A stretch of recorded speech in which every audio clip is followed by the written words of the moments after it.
For them in the World Cup, by the way, in October and November, because in the last World Cup they were brilliant, very nearly beat England in an emotional semi-final in Auckland. So he's already got that reputation, and what he's done at St Helens has turned heads in the NRL. You would not be surprised if this time next year he was coaching in the NRL. In fact, you'd probably be more surprised if he wasn't coaching in the NRL this time next year. So.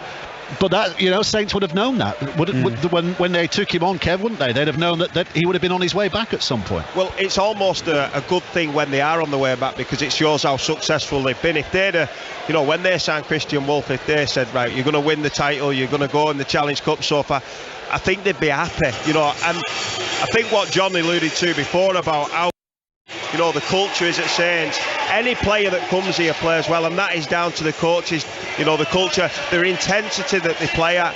I think John Bennison will really get spotted tonight, but he couldn't be in a better team culturally to look after him.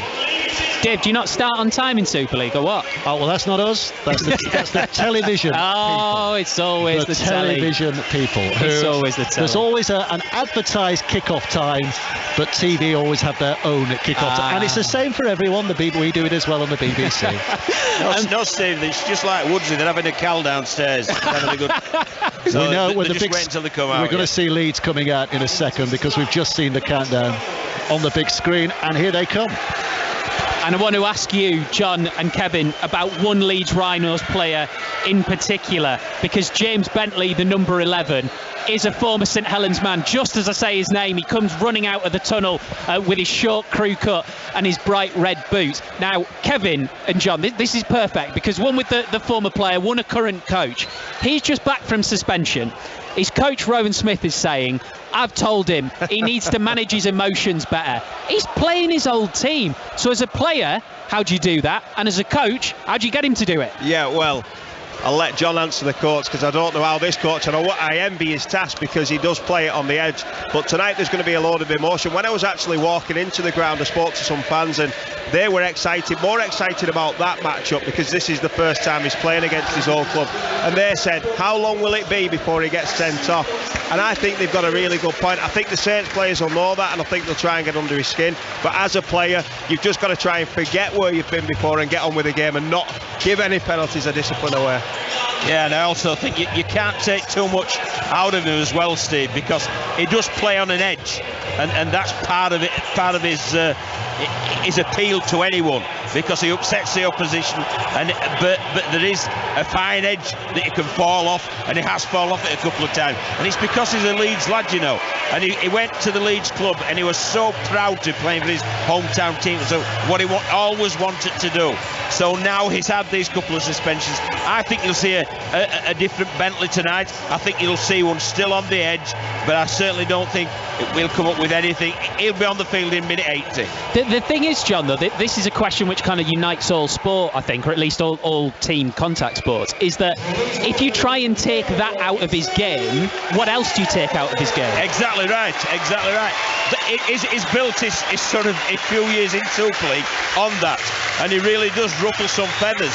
So that's why you sign him on. You sign him, you see what you get, and then you recruit him to do exactly that. But there is that element of just managing it, but I think he'll get it spot on tonight. He also needs to perform. It's not just the ill discipline. I think Leeds and Bentley will be disappointed with how he's performed when he's been on the field. His levels at Saints, very similar to Conrad Urrell, far outweighs how he's played this year. This is going to be a lot of fun, I'm sure, whether you listen to Super League every week, or if you're just coming back, or if it's your first time. St Helens and Leeds Rhinos under the summer skies at the TW Stadium. Your commentary team, Wales and Widnes head coach John Keir, former Huddersfield Widnes and Wigan player Kevin Brown, and correspondent Dave Woods. Well, we're going to have the Tackle It campaign, the 13 seconds of Tackle It, in just a second. The Leeds players lined up 10 metres away from the halfway line. Well, we've got a bit of a hold up here. We look as though we're going to be bringing it is of course Armed Forces Week, isn't it? So we're having the ball brought onto the field. We saw the ball delivered by the RAF a little earlier with their skydiving team, and now an Army veteran marches onto the field with ball in hand very proudly, bedecked with medals as well, and huge applause.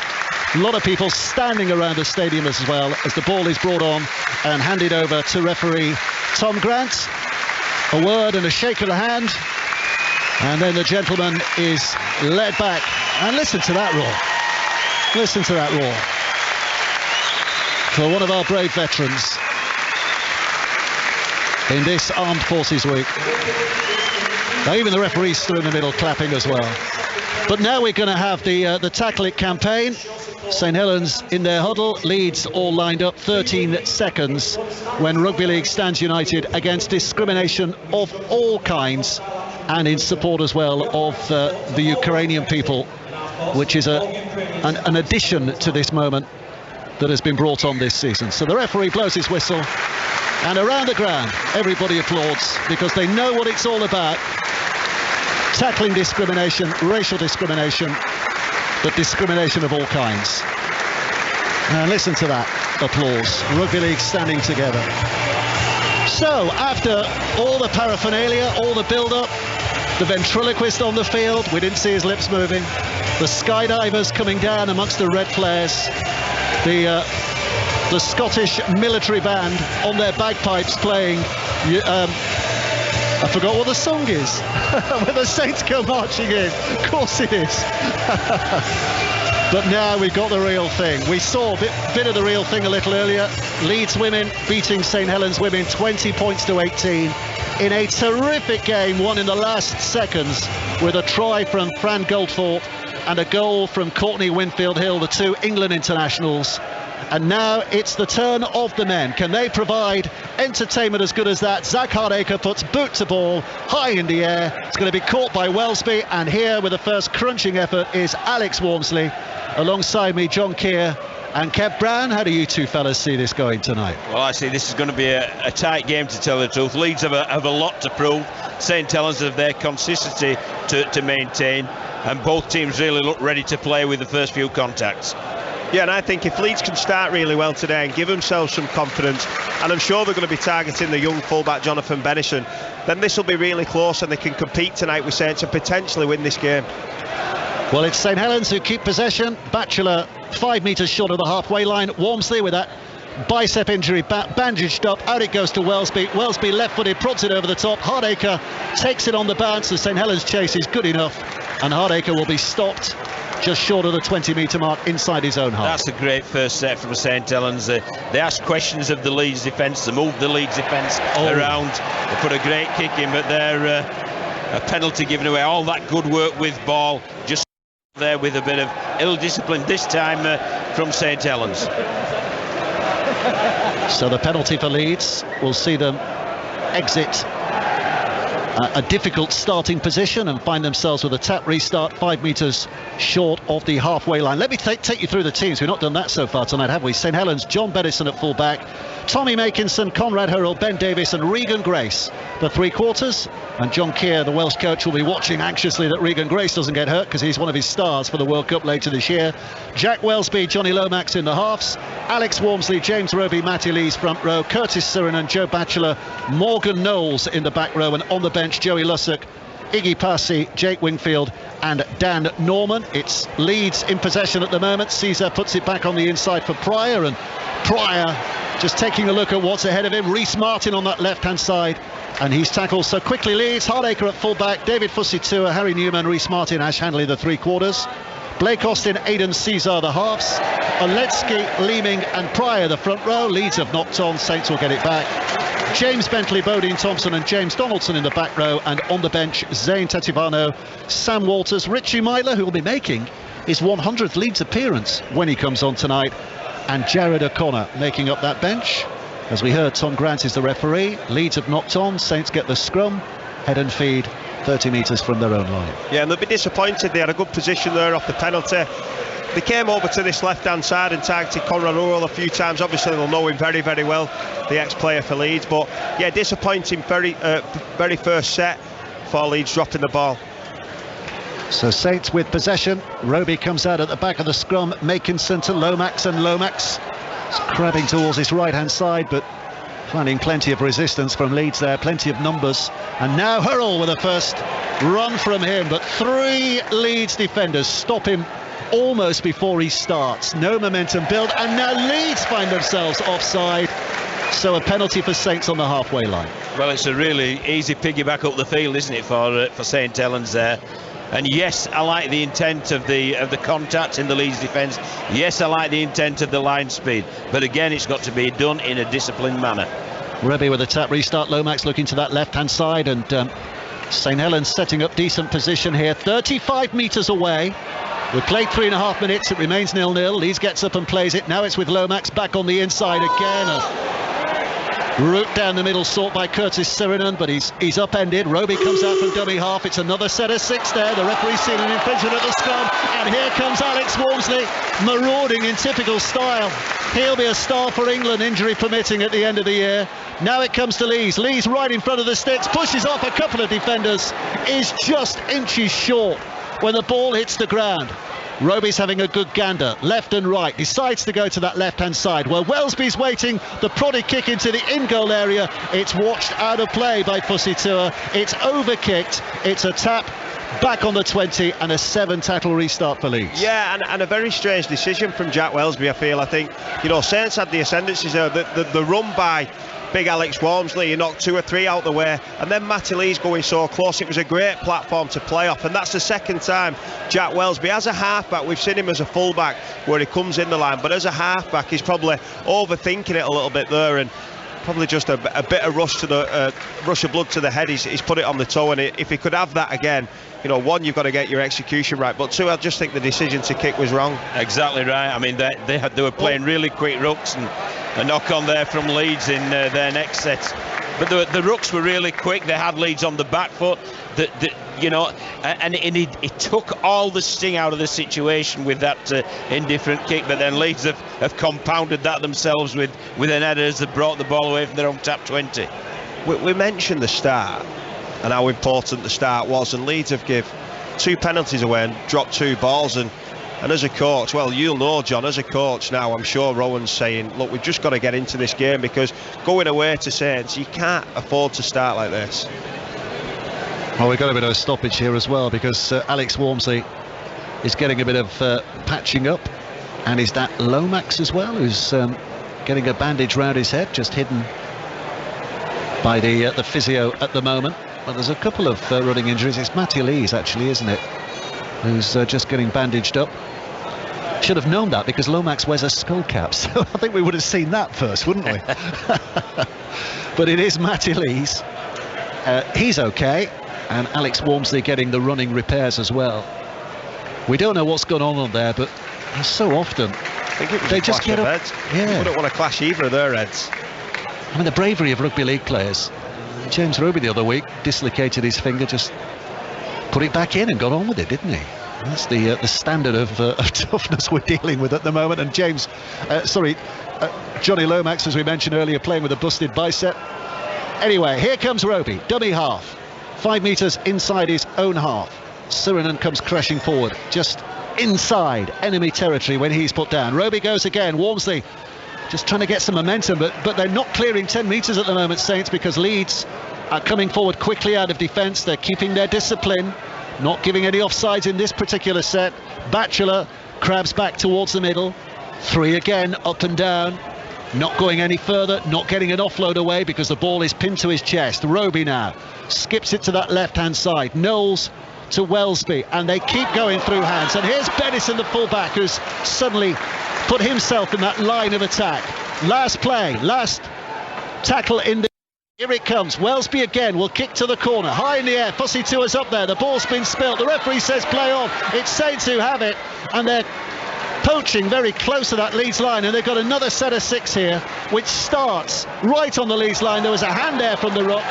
That'll be a knock on at least. It's a penalty for offside.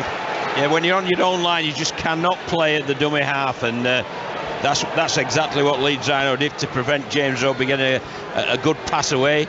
and because of that it's another set of 6 once again within the 10 metres. But that was a much better end, Kev, from Jack Welsby, putting Fussy Tua under a lot of pressure. Yeah, I thought Fussy Tua would have come down with the ball. One of the best catches up against the smaller winger, Regan Grace. Thought it was a strange kick, but the outcome was fantastic for Saints. So St Helens building pressure here. First tackle in this set, 10 metres out, right in front of the sticks. Roby stands and waits, goes to that left-hand side, full 360 degrees, and he's almost tricking his way through. Just a foot short. Morgan Knowles goes left. Welsby delays the pass, gets himself out of a couple of tackles, runs to his left, now gets the ball away.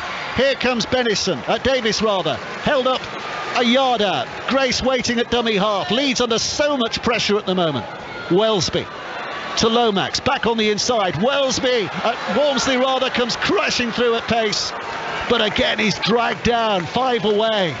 Leeds hanging on by their fingernails at the moment. Knowles back to Lomax. Here's Benison. Here's Conrad Hurrell, the unstoppable Conrad Hurrell bounces over. There's a question of whether it's a double movement, so the referee is going to put the square in the air here and ask for a video replay. He says try on the field. Was that momentum? Was it a double movement? Conrad Hurrell thinks it's a try. Yeah, well, I'm with the referee with his on-field decision of try, because yes, he did hit terra firma, but I honestly felt that the ball carrying arm, it was really clever. He kept it up off the ground, and then at the end of his slide in these greasy conditions, just dumped it over. But having a good look, and as far as I'm concerned, I'm with the referee here, Kev. He's done really well, Conrad Hurrell, there, to actually stay in the field, and I thought his defensive opposite Reece Martin did well to stop him, but it does look like he's grounded the ball, and for me it was all in one movement. Yeah. He did promote the ball, but I think it was within his right. I think Reece Martin actually fell off the tackle too, to be honest, so this will be a try for me, and it's a great start from Saints. Woodsy mentioned before that when Saints start fast they can go bang bang, and if this is indeed a try, then Leeds need to get back to what they were doing last week and the week before, and that's completing some sets. Well, here we go, decision here. Tommy Makinson's already got ball in hand because he thinks he's going to be kicking to conversion. He is, because the try is confirmed, and as our good friend Pat Murphy always says, the immutable law of the X has struck again. Conrad Hurrell against his former side with an early.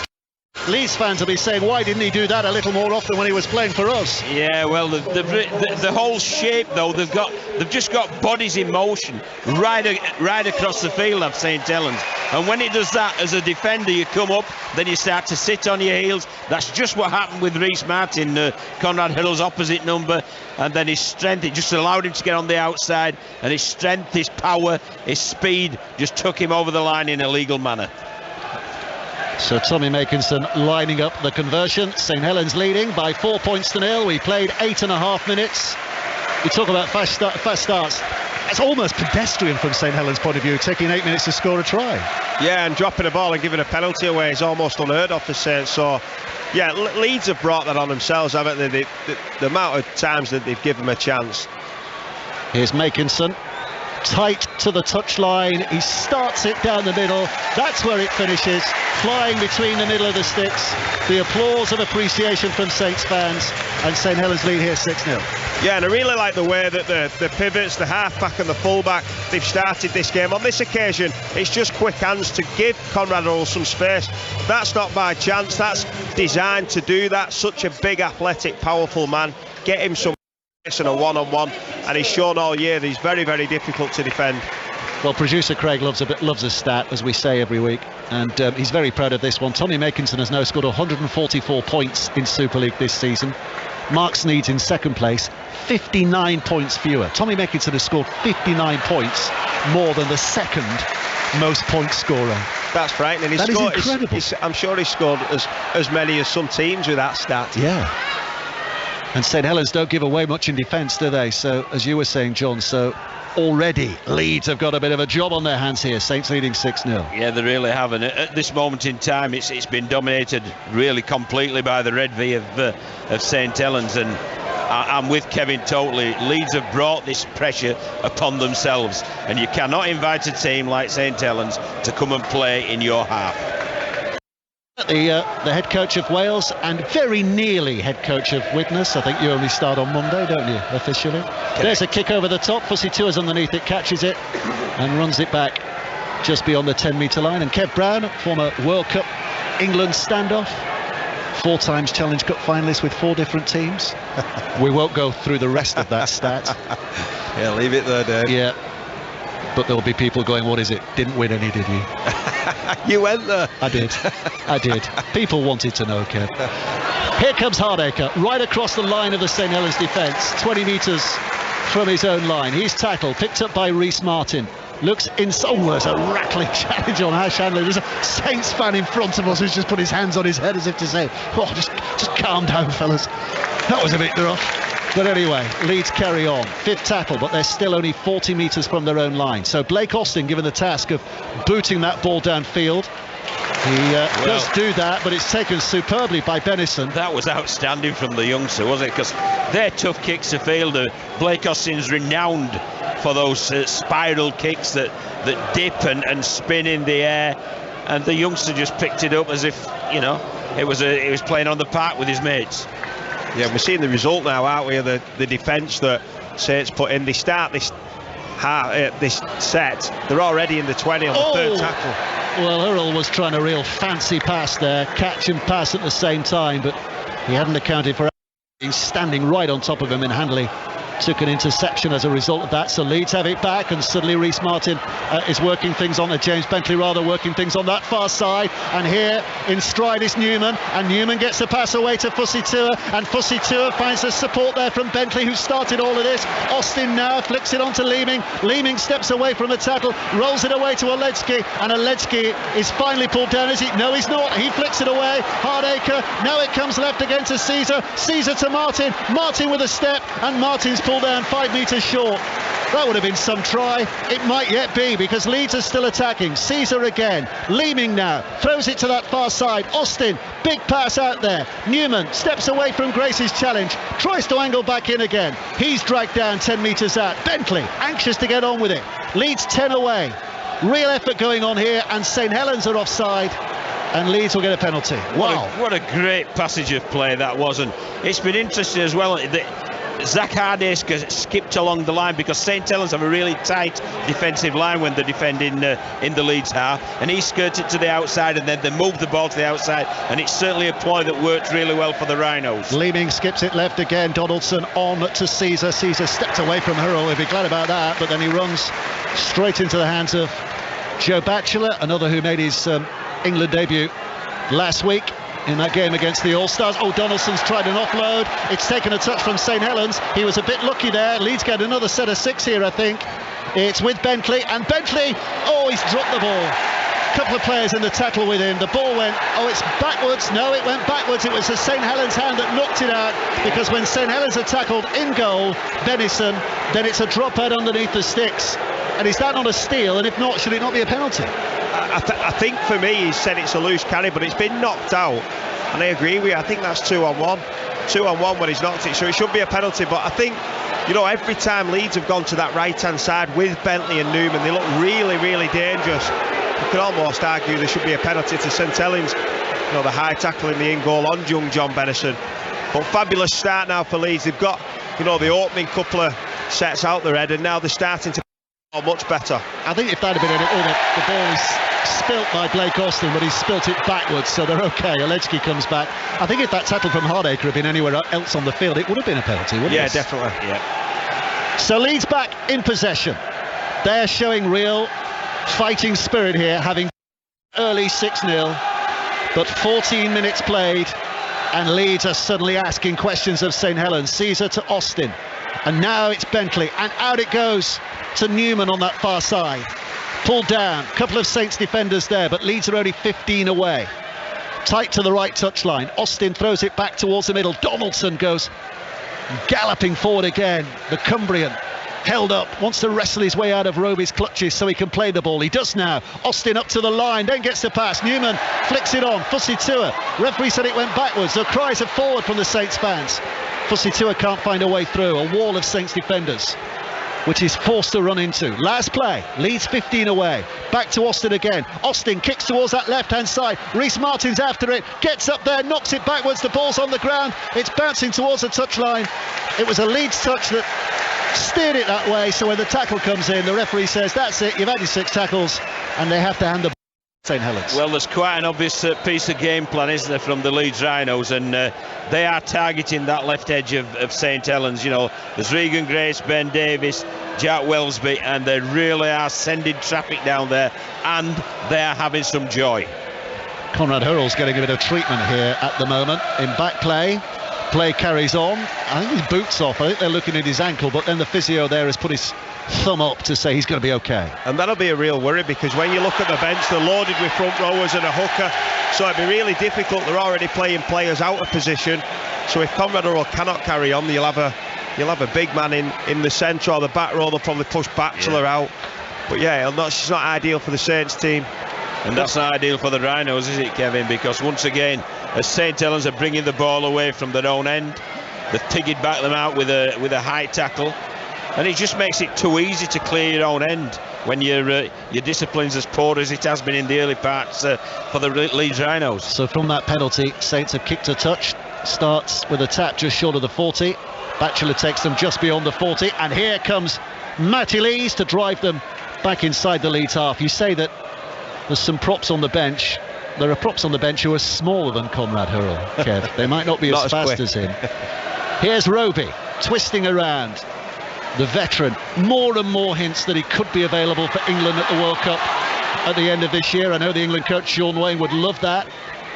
And also more hints that his decision to retire at the end of this year, he might just reverse it, but who knows. Knowles back to Lomax. Lomax now puts it back. Benison, here comes Conrad Hurrell again, gets the pass away. Makinson going to touch, throws it back on the inside. Hurrell flicks it back. Benison's caught up and put down by Rhys Martin. Hurrell's back down on his haunches, down on his knees. He's in trouble, but Saints want to put Leeds in trouble now. It comes to Morgan Knowles. Ball bounces off him. Wow. What a pass.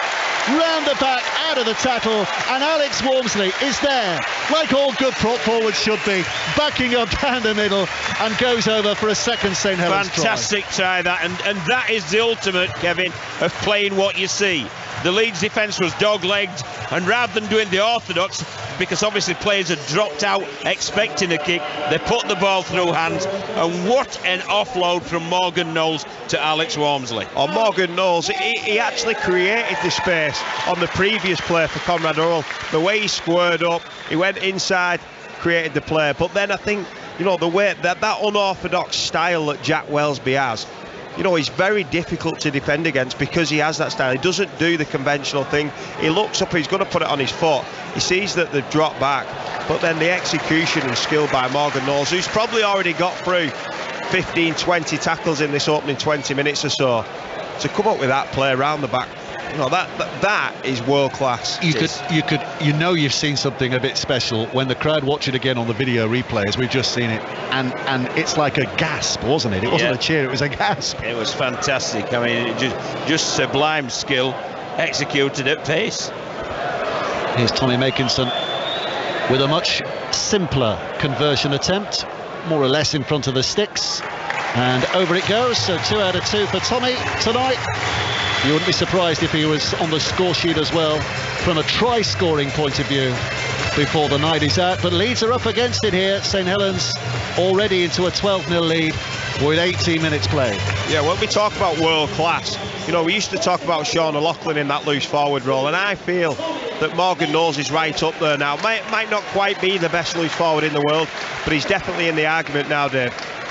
He, of course, I'm going to break John Keir's heart here. He did, of course, play for Wales in the last World Cup, but has since thrown his hat in with England. John. Well, when he played for Wales, he played against Papua New Guinea, Dave, in ridiculous heat. Sometimes they come with an header, bringing it from their own end.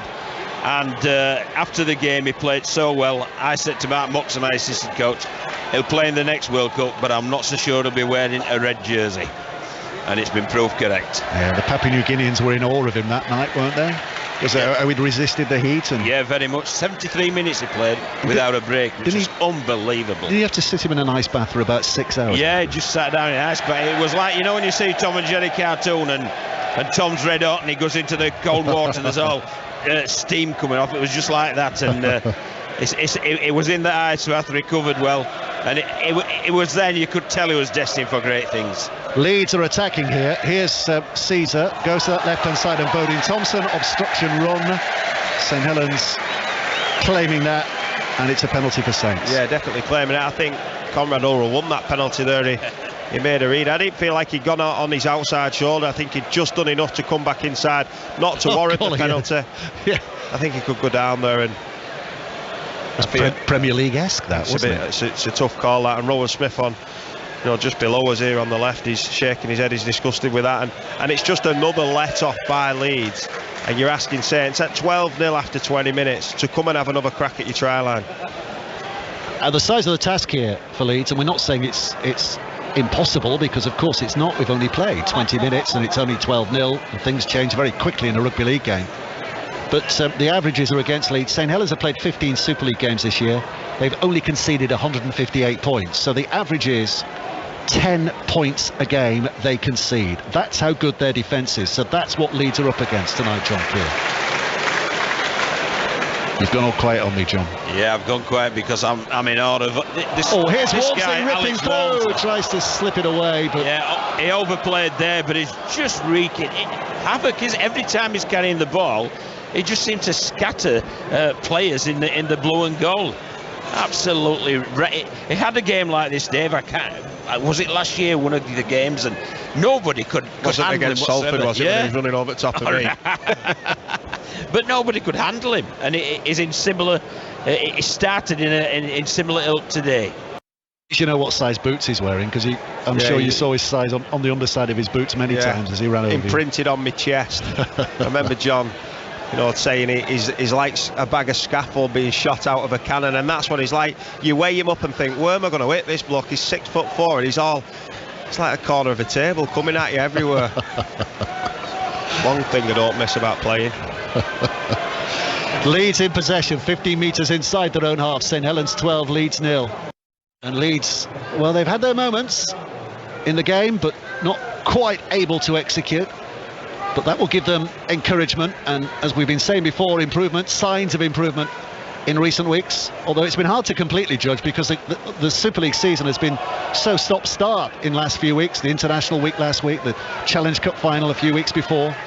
So no team has really got any real consistency on the ball because of that. Another set of 6 here, but Blake Austin, despite that, has put the kick towards the right-hand side. There's a gamble. Fussy Tour at full stretch has caught it, and Leeds carry on here. Leeds carry on, and here comes Newman, and Harry Newman. Oh my word, that's what they've been missing. World class, absolutely world class. They'll have a look again here in case there was an obstruction that opened up the way. But Harry Newman tried from nothing. I think there could potentially be obstruction, but every time he's touched the ball, he's almost been Leeds' Walmsley. Yeah. Every time he's touched the ball, he's either made a break or a tackle bust. But I think Cruz Lehman on his inside might have just impeded the defender. But he just hunts space, doesn't he, Kevin? I mean, he just looks for space, and he's got so much speed and such great evasion off both feet that it really does take some handling. And was Fussy Tour. Looking to see here. That's what they're looking at. Yeah, earlier in the piece, I think. Is it Fussy Tour? Is he out of play? I think he's out of play before. No. It's tight one, isn't it? It is tight. It's his right foot, Dave. Just have a look at his right foot. The referee on the field has said try. So if there's any doubts here, they've got to go with the attacking team. I tell you what, if he keeps that in, not only to regather the ball from the kick, 0 play, but to get that ball in. Well, we mentioned Harry Newman. It looks like they're looking at the grounding now, which tends.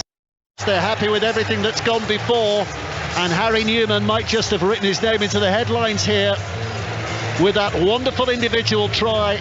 They're happy that Fussy Tour was in the field of play, and the try is given, and that is exactly what Leeds needed. Harry Newman, another potential England star in the autumn, with a try that drags them right back into the game. Yeah, they rolled the dice in there because, as Kev has rightly pointed out, that was a 0 play. So if that doesn't come off, you're asking your pivot, what the heck did you kick that ball for at that point in time? Why not build pressure? But it has worked out, and it's worked out on the back of some great skill from Fussy Tua, but some magnificent evasive play from Harry Newman. He's so evasive, but it's his strength as well. I remember playing against him in one of his first games and thinking, you know, there was a lot of hype about him and how well he was doing. And I remember there's only a few people when they get the ball and they put footwork on, and you think, oh God, and Regan Grace is one and Harry Newman's the other. But when you try and hit Harry Newman as well, the strength and the physicality he's got, magnificent player. Rhys Martin kicks the goal. Is there anyone you played against that you didn't have a nightmare with? No, not really. No. You were a good player as well, you know, Ken. The people telling similar stories about you. Run a lot quicker because of the amount of time I covered in fear about some of these lads chasing me, I think. He's a very modest man, Dave, because you don't play in World Cup finals and Challenge Cup finals if you're not bad when you lace the boots up. He was a good player. He was a good player. Leeds with 6 points. St Helens 12, Leeds 6. 24 minutes played. Game on here. Harry Newman's individual. Shoulder charged. Yeah, he got absolutely flattened as he came running, but it was a shoulder charge, and those are illegal these days. Got to have an arm involvement at some stage. You can't just jab your shoulder into someone else's ribs. Not anymore. Referee's having a chat. James Roby's making the case for the defence. Let's have a look. I think it was Leeds, wasn't it? Walmsley and Leeds were both there, but was it? No, it was Walmsley's shoulder, wasn't it? It's a really difficult one, that, when you're shoulder to shoulder. You can't really wrap your arm. I think that's a little harsh, that. I mean, one of the things that people like about rugby league is the confrontation, the physical confrontation from the ball carrier and the defender. And for me, that's all that was. But the referee rules otherwise, and it's a penalty to Leeds. Yeah, shoulder charge given, penalty to Leeds, just what they need. Instead of doing hard work getting themselves downfield, they can now rely on Blake Austin's boot to pump that ball out of play. And Leeds start with a tap restart 15 metres inside their own half, and things are looking a little rosier for those in blue and gold. Blue and amber, I should say. The blue and amber of Leeds than it was a while back, and even better now because they've got another reset to the tackle count. As the hooter sounds, the referee not happy with what was happening in the tackle. Austin goes to that right hand side. Hardacre, the fullback, is in there as well, uses Newman as a foil, but it's not bought by the Saints defence. Wellesby makes the tackle, but Leeds are 10 metres inside the St Helens half. Now they move it across the field. Aledzki tries to straighten up, but 3 St Helens defenders gripping hold and tight and putting him down. Inside the 40, St Helens 12, Leeds 6. Leeming to this left-hand side. Seasoner back on the inside. Austin towards the middle. His pass is loose, but it's picked up by Newman on the bounce. Sometimes that bounce can unsettle a defence, but not this one. St Helens' defence is tight, remains focused. Newman dumped to the ground. Only his 3rd game of the season, by the way, Harry Newman. That was his 2nd try of the year. All kinds of injury problems in the last couple of years. Austin now puts the kick high in the air. Underneath it is Regan Grace, who leaps just a little and then somehow gets away from the human tractor that was coming his way. Dodged up off the ground and runs it to the 20-metre mark. Yeah, and I think that'll be a really good tactic moving forward for Leeds. The height difference in Fussy Tua, we saw in the first try, you know, his involvement in taking a kick. He's got fantastic hands, but he was just a little bit too late there to compete with Regan Grace, and that's the danger too. If you're not bang on time, Regan Grace will make you pay. Here comes Makinson in typical style. Tommy Makinson, the winger, just running it hard at that Leeds defence. No concerns for health and safety for himself. But the kick downfield, Hardacre goes back. It's a good kick because it's only 5 metres away from the corner flag and it's close to the touchline. So Leeds will start with ball in hand, but in a difficult position to get out of here now. They just know what to do in pressure situations, don't they, St Helens? They've been under the cosh a little bit, then they complete that set with an exquisite kick into the corner. And again, the challenging the Rhinos to bring it out, but I'm certain it's a tactic with the skirting along the defensive line kept to really try to get towards an edge. Yeah, definitely. I think they're just trying to move away from this rampant middle. But it's so physical for Saints. Here's Bodine Thompson up to the 40-metre mark. 28 minutes played, still St Helens 12, Leeds 6. A kick out of dummy half, I think that was from Leeming. Regan Grace runs back, picks it up 5 metres from his own line, has a look up. Again, the Leeds chase, as you'd expect, is efficient, and the line is straight, so there's not a lot of running options. We've got Iggy Passy on the field for St Helens, another big fella who offers quite a bit of impact when he comes on the field. Yeah, Alex Walmsley goes off, so you think phew, and then you look round and there's a man mountain on the field in Iggy Passy, so good luck. Roby waits at dummy half. St Helens up to the 30-metre mark. Here comes Passy, first run of the day. Thud and whack. I think would have been, if he'd been they would have been hanging over his head, but Leeds strong. Aledzki and Tetevano both there. To Grace on that far side, who instinctively kicks downfield. Fussy Tua's advancing, it hits Fussy Tua. I don't think goes he out played of play. Sometimes when the player's advancing, the referee gives it against them, but I think on this occasion to him though, Dave, because to tackle him. This is a massive opportunity now for the Rhinos. You know, they're going to have 6 tackles within St Helens half, so I just want to see a little bit more from Caesar and Austin combining. You know, they're both taking the line on, but they're both split sideways. Austin's on the right and Caesar's on the left, and I think that combination needs to work a little bit more together and really put this St Helens team under pressure. Hasn't that been the story of their partnership for the season, though, right from the start? We want to see more from them. Yeah, and I think, you know, obviously a new coach coming in, you'd expect there is going to be it can click, because we've seen it click before at Canberra. So I'm expecting, you know, an evening like tonight where, you know, you need some of your best attacking players where they can link up, and it looks like they are going to do now. Rhys Martin's knocked the ball on, and it wasn't a fumble without any excuse. He just got absolutely smashed in the tackle from Conrad Hurrell. Yeah, a bit of physical there, from the hurricane, Dave, eh? Yeah. Wow. So, it's going to be head and feed for St Helens. 30 metres from their own line. St Helens 12, Leeds 6.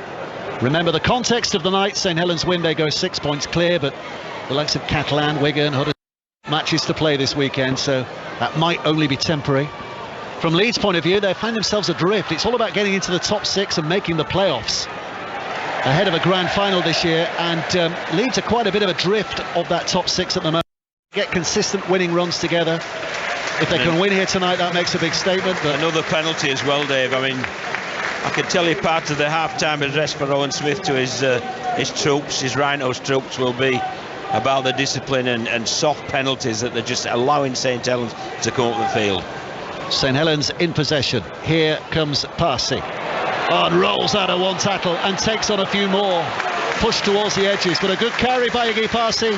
15 metres out, Roby on the back of that will try to scurry and scamper.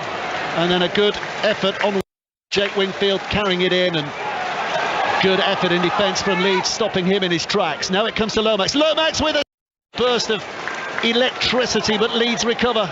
Tetevano makes the tackle. Lomax plays the ball. Roby out to Welsby. Welsby into the hands of Batchelor, but no chance for Joe Batchelor, because the moment he catches it, Leeds players had him. Roby now was a rare mistake from James Roby, because he throws it to nobody.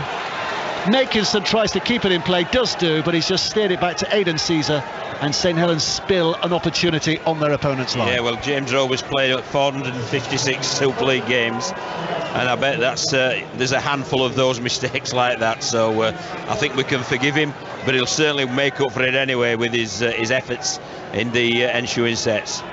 31 minutes played. Sam Walters for Leeds, up to the 30 metre mark, right, first time inside his own half. If you look opposite, the markers that tell you which yards it is are the wrong way around. 30's on 20, 20's on 30. Small point, but these things matter. Kick downfield for a penalty for Leeds. They put it out of play, so it's a tap restart for Leeds. 35 out from the St Helens line, and Rhys Martin will take it in, so it's a balanced game at the moment. St Helens 12, Leeds 6. Not quite the fireworks we might have expected, but it is still an intriguing battle. Donaldson takes it in, put down, pushed back a yard or two, ball stolen as that was all happening, so Leeds get a penalty right in front of the sticks. Not that they'll be kicking for goal. No, it's time to build pressure, isn't it? And that's exactly the decision there. Again, the switch in the ball across the across the back of the ruck, aren't there, on many occasions, this Rhinos team, so probably another little ploy that they've worked upon. Sorry about that, John, cutting right across you, because it looked as though Aidan Caesar had cut through there, but he hadn't. He'd been tackled. And here comes Walters, 5 metres out. Now it comes left again. Caesar puts it back. Step by Hardacre, and another step away, and 3 defenders on him. Managed to hold him up and drag him back when it looked as though Hardacre was going to score. That's great defence. Leeming skips the ball to that right-hand side. Caesar once more. Now it's with Austin. Austin dummies, then throws to the line. Newman steps away. Newman trying to create some magic again, but again Saints defenders scrambling across. They've been stretched, but somehow 4 got across there. Now it comes with Leeming again. Little grubber kick into the in goal. The chase, and I think it's Leeds who might have got there first. They have. I think it's Walters, is it? Well, the referee's putting the square in the air here. He thinks it's a try, but I think this is another response from Leeds. I think they might have got another one here. And again, Dave, they've looked at that right-hand side, and Harry Newman's causing all sorts of trouble down that right-hand side, and that's not letting the St Helens defence get regroup. And consequently, because that was a quick play, and it's a lovely little dab through, and we're just looking at the replay to check that they're all onside. Well, for me, there's no problem with that, so we'll go to the grounding, I'm sure. Well, we're having a look as the ball hits. Whenever it hits the uprights, that's where was there a knock-on? Was there a knock-on by Walters as he tries to touch it down? That's going to be the decisive moment here. The man in the best position, Dave, is the referee. And he gave try. Yep. Does he have enough on that when he places it down for that to be a legitimate try? Or is that a knock-on? For me, it looked like it was a knock-on. Yeah. It's a quick decision, so that suggests it is a knock-on. Yeah, no try. No try. Sam Walters is denied. Leeds are denied. St Helens still lead here 12-6 with 6.5 minutes to go. And even though it is a no try, I think that's the best set of 6 from Leeds. Zach Hardy came to the left side and he was held up by Saints defenders. Then they threw it to Newman on the right hand side. He was just short, and then Cruz Leeming came up with a fabulous kick at the end of the set, which it should have rewarded a try. So even though they didn't score, it's great signs for the Rhinos. Saints back in possession. Knock on over the line has given them a tap restart on the 20 metres, and they aim to take full advantage and get themselves downfield as quickly as possible and put Leeds back under pressure. 6 minutes and a half to go. They'd love a 2-score lead, Saints here. Leeds desperate to get back in. Another clash of heads there. Bodine Thompson just holding his forehead, but he's okay. Back towards the middle comes Batchelor, one of those unsung heroes in this St Helens stellar lineup. 40 metres out, plays the ball. Back it goes to Welsby. Welsby quick hands on again. It's with Sirinen. Sirinen back on the inside. Twist away. Roby takes it on at pace, puts the step on, looking for support, finds it with Wingfield. Now it comes, quick hands again. Regan Grace with a shimmy. The urge for the corner. He's over the line. Has he got it down? Wow. Referee steps back. There are lots of defenders there. Referee, again, he's going to go for the replay. Again, go for the video ref. And again, he's saying try on the field, but he's been proven wrong before. But if Regan Grace has got that down, he's done very well. Well, if Regan Grace has got that down, Dave, we've witnessed one of the tries of the season. No doubt about that. The handling ability of this St Helens team right across the park was unbelievable.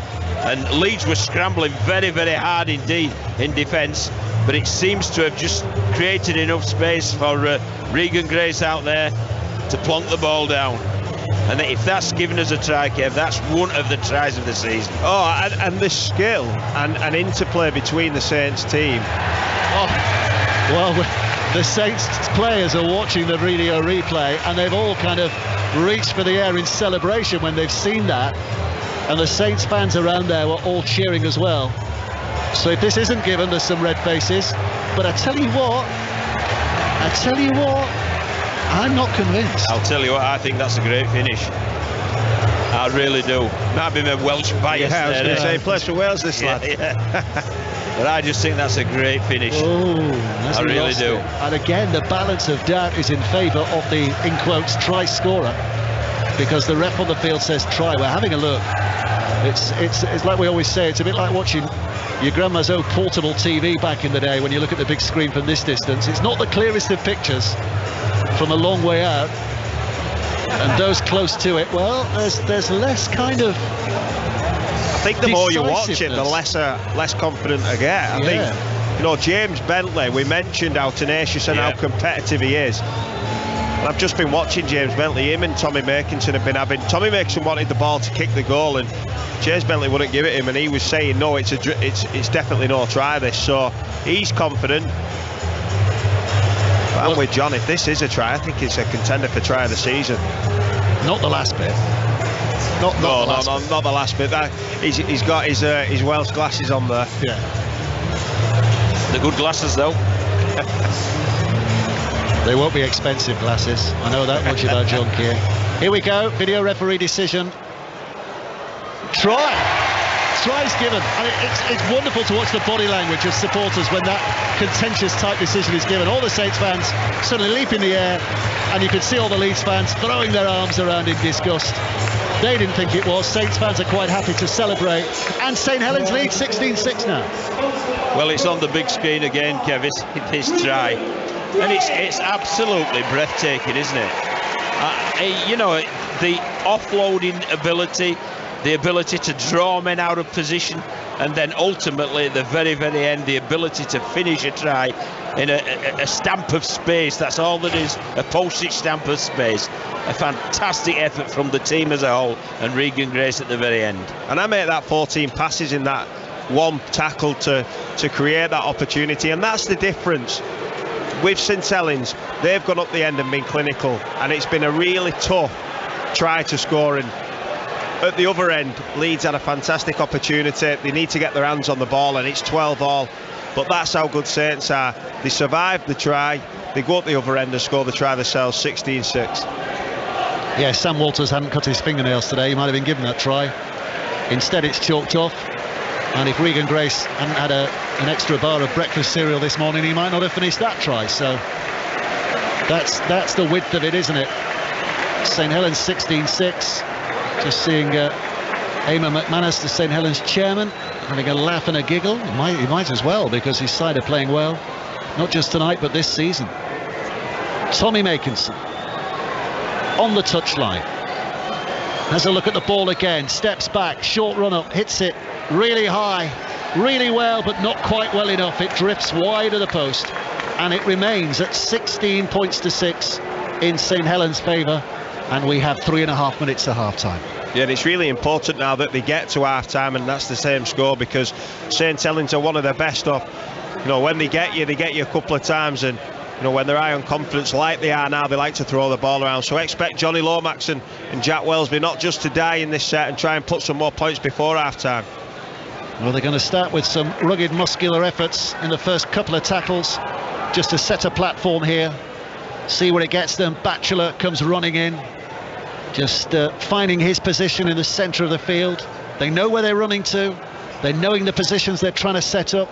Early drives, early domination, and then come the plays on the back of it. Once they've reached a position, then suddenly the backs get involved and they'll say, right, we'll do this, we'll do that. We've seen them out of play. They go to that left-hand side.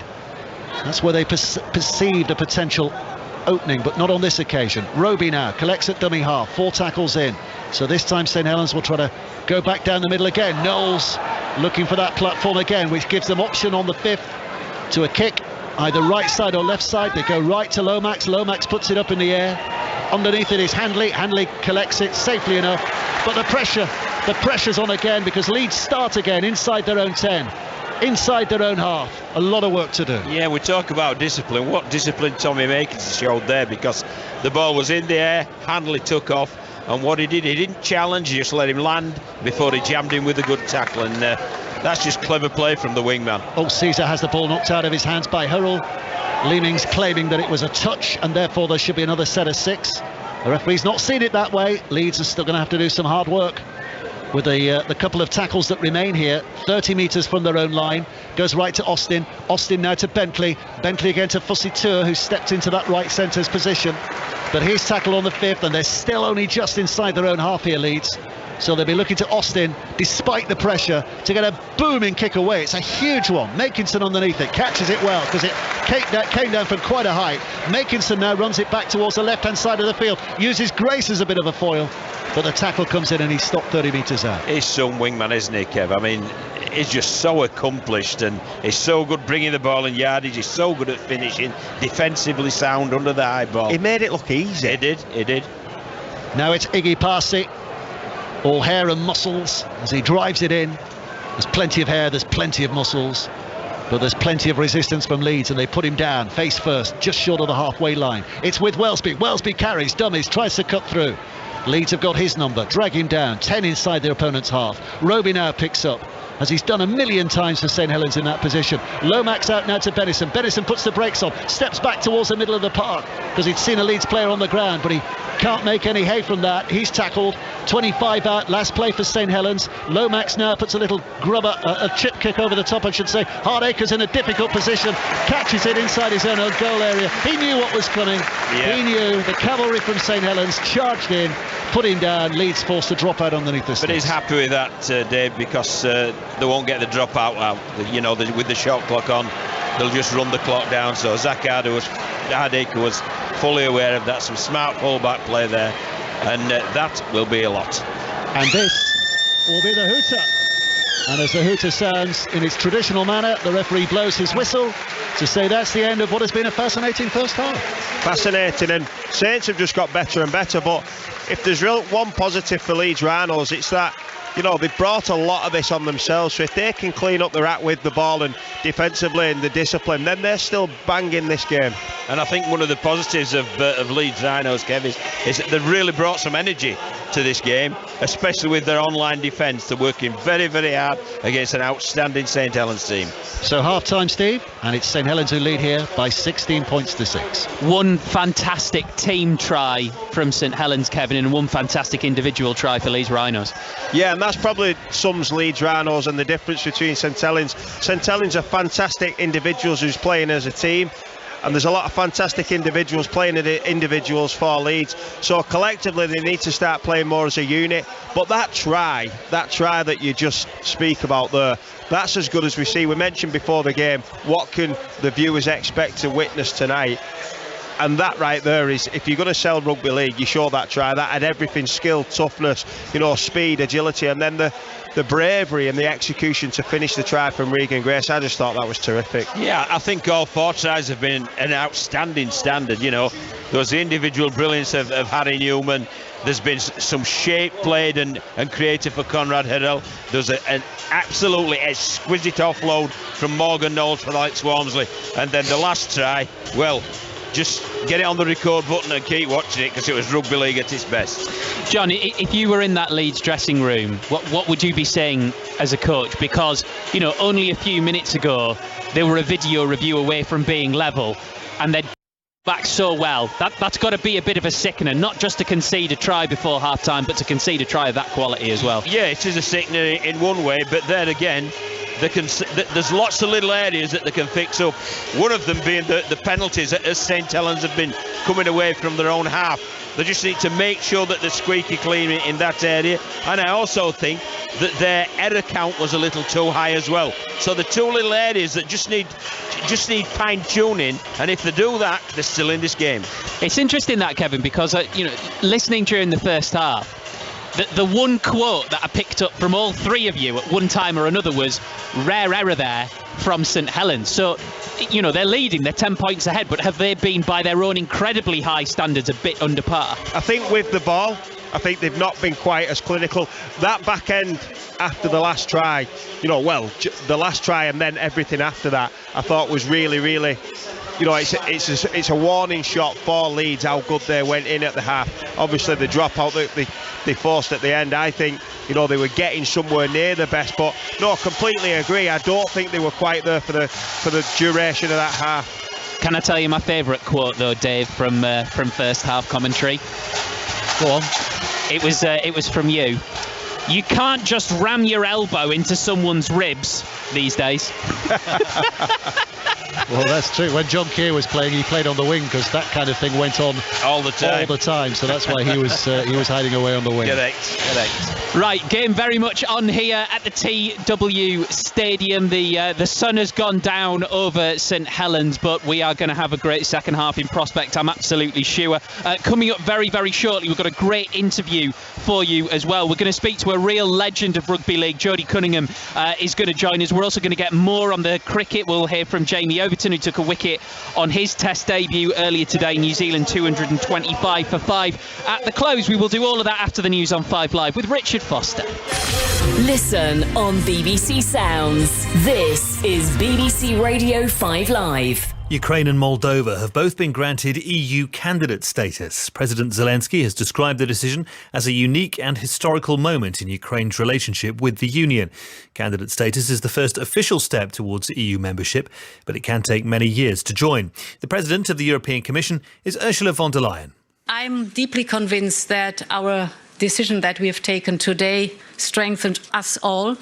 It strengthens Ukraine, Moldova and Georgia in the face of Russian aggression. And it strengthens the European Union because it shows once again to the world that the European Union is united and strong in the face of external threats. British Airways passengers are waiting to hear when ground staff at Heathrow are due to go on strike. Members of the GMB union have voted to support a walkout. They're angry that a pay reduction imposed during the pandemic hasn't been reinstated. Rail services across England, Wales and Scotland have been wound down early tonight because thousands of RMT union members have walked out for the second time this week. The union's General Secretary Mick Lynch says there'll be more strikes unless talks with management reach a resolution. A third stoppage is of course scheduled for Saturday.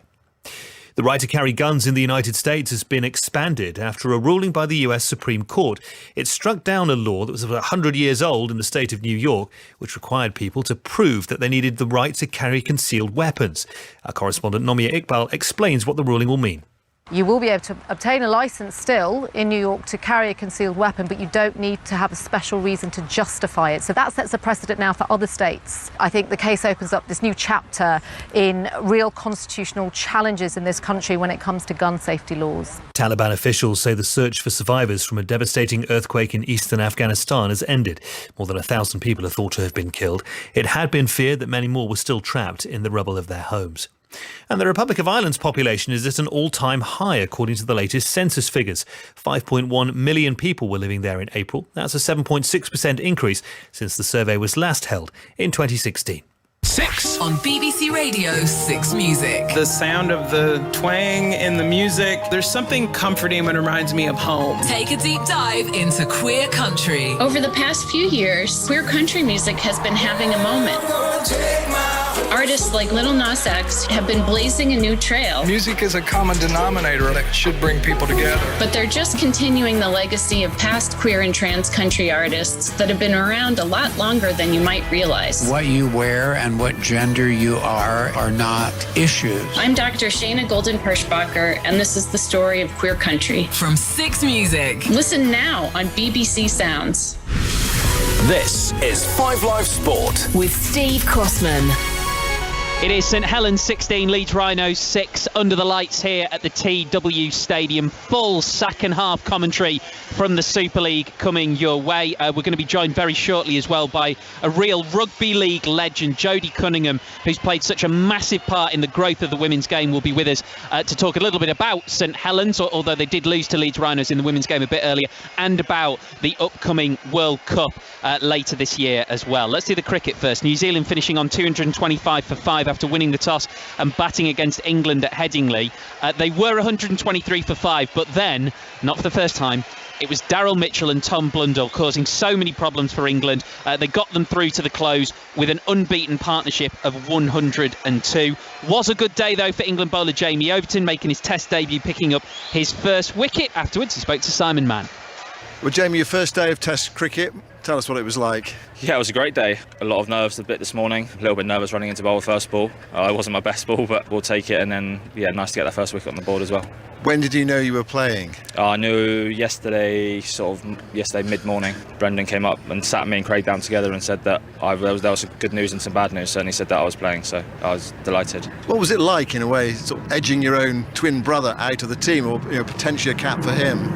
It's one of those. Even though we are twins, we're still individuals, and you're still your own career. And I think Craig was obviously annoyed that he wasn't playing, but delighted at the same time that I got my Test cap and that I've managed to play for England. He actually gave you a cap out in the middle. What did he say to you? He basically just said that family's incredibly proud. My home club back home, it's quite a small little village town, and then they'd all be really proud as well. And it just shows that a small little village in Instow, for the youngsters there to be seeking that they potentially could play for England, it's not an impossible challenge. Those guys can still go and do it. So you have to sort of pinch yourself in a way that you're playing Test cricket, your brother's played Test cricket. If you take yourself back, I don't know, 15 years or so, can you quite believe this day? Not really. I think you have those dreams of playing for England. You like to think they'd happen, but I think there's a lot of youngsters in the UK or in England that want to play cricket for England and that don't get the opportunity. So I'm very delighted to get the opportunity and very thankful for that as well. What about your first Test wicket? Tell us about it.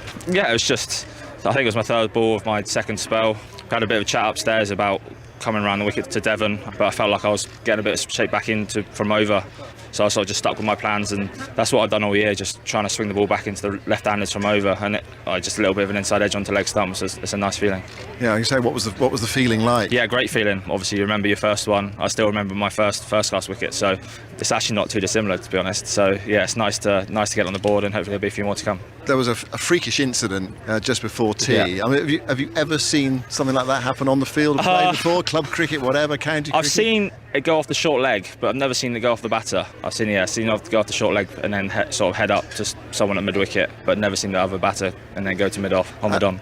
And as a team, you thought, is that out? No, I knew it was out straight away. I think there was a law change a few years ago where it was the short leg of a hit him on the helmet. I think it's dead ball now. I think it used to be that it was out. So I think from then you just sort of know those sort of rules. What sort of position do you feel you are in the game? Because when you lost the toss this morning, had to bowl on a really nice day, you might have thought, this could be hard work today, but you've restricted them.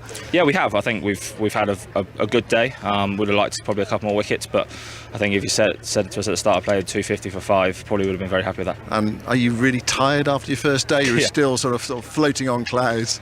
No, yeah, quite tired. I'm normally used to standing in the slips, so running around in the outfield, yeah, I'm a bit tired, but we're ready to go tomorrow.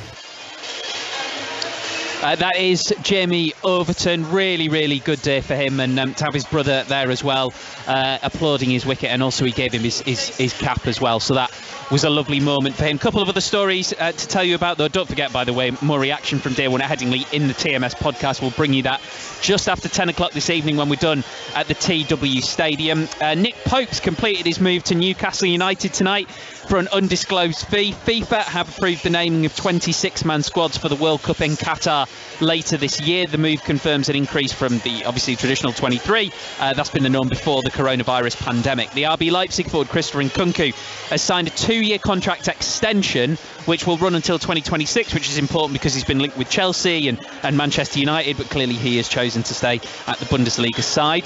Transgender and non-binary footballers in Germany will be allowed to choose if they play in men's or women's teams. The German Football Association has announced the ruling for amateur and junior football as well as futsal. Jockey Frankie Dettori has been replaced on the 2 horses that he was due to ride for trainers John and Thaddy Godstone at Newmarket this Saturday, and In Gi Chun leads Women's PJ Championship at 8 under. This is 5 Live Sport. We are live at the TW Stadium. We've got some school teams playing on the pitch at the moment. Second half commentary on the way for you. It is currently St Helens 16, Leeds Rhinos 6. Earlier tonight, the Leeds Rhinos women's team just beat the St Helens team in the Women's Super League. This time tomorrow on 5 Live Sport, we'll be into second half commentary. England's friendly with the Netherlands. That will be their penultimate game before this summer's Euros. And today, Lucy Bronze has been speaking to the BBC's Joe Curry. First, she was asked how she feels about her brand new club because she now plays for Barcelona.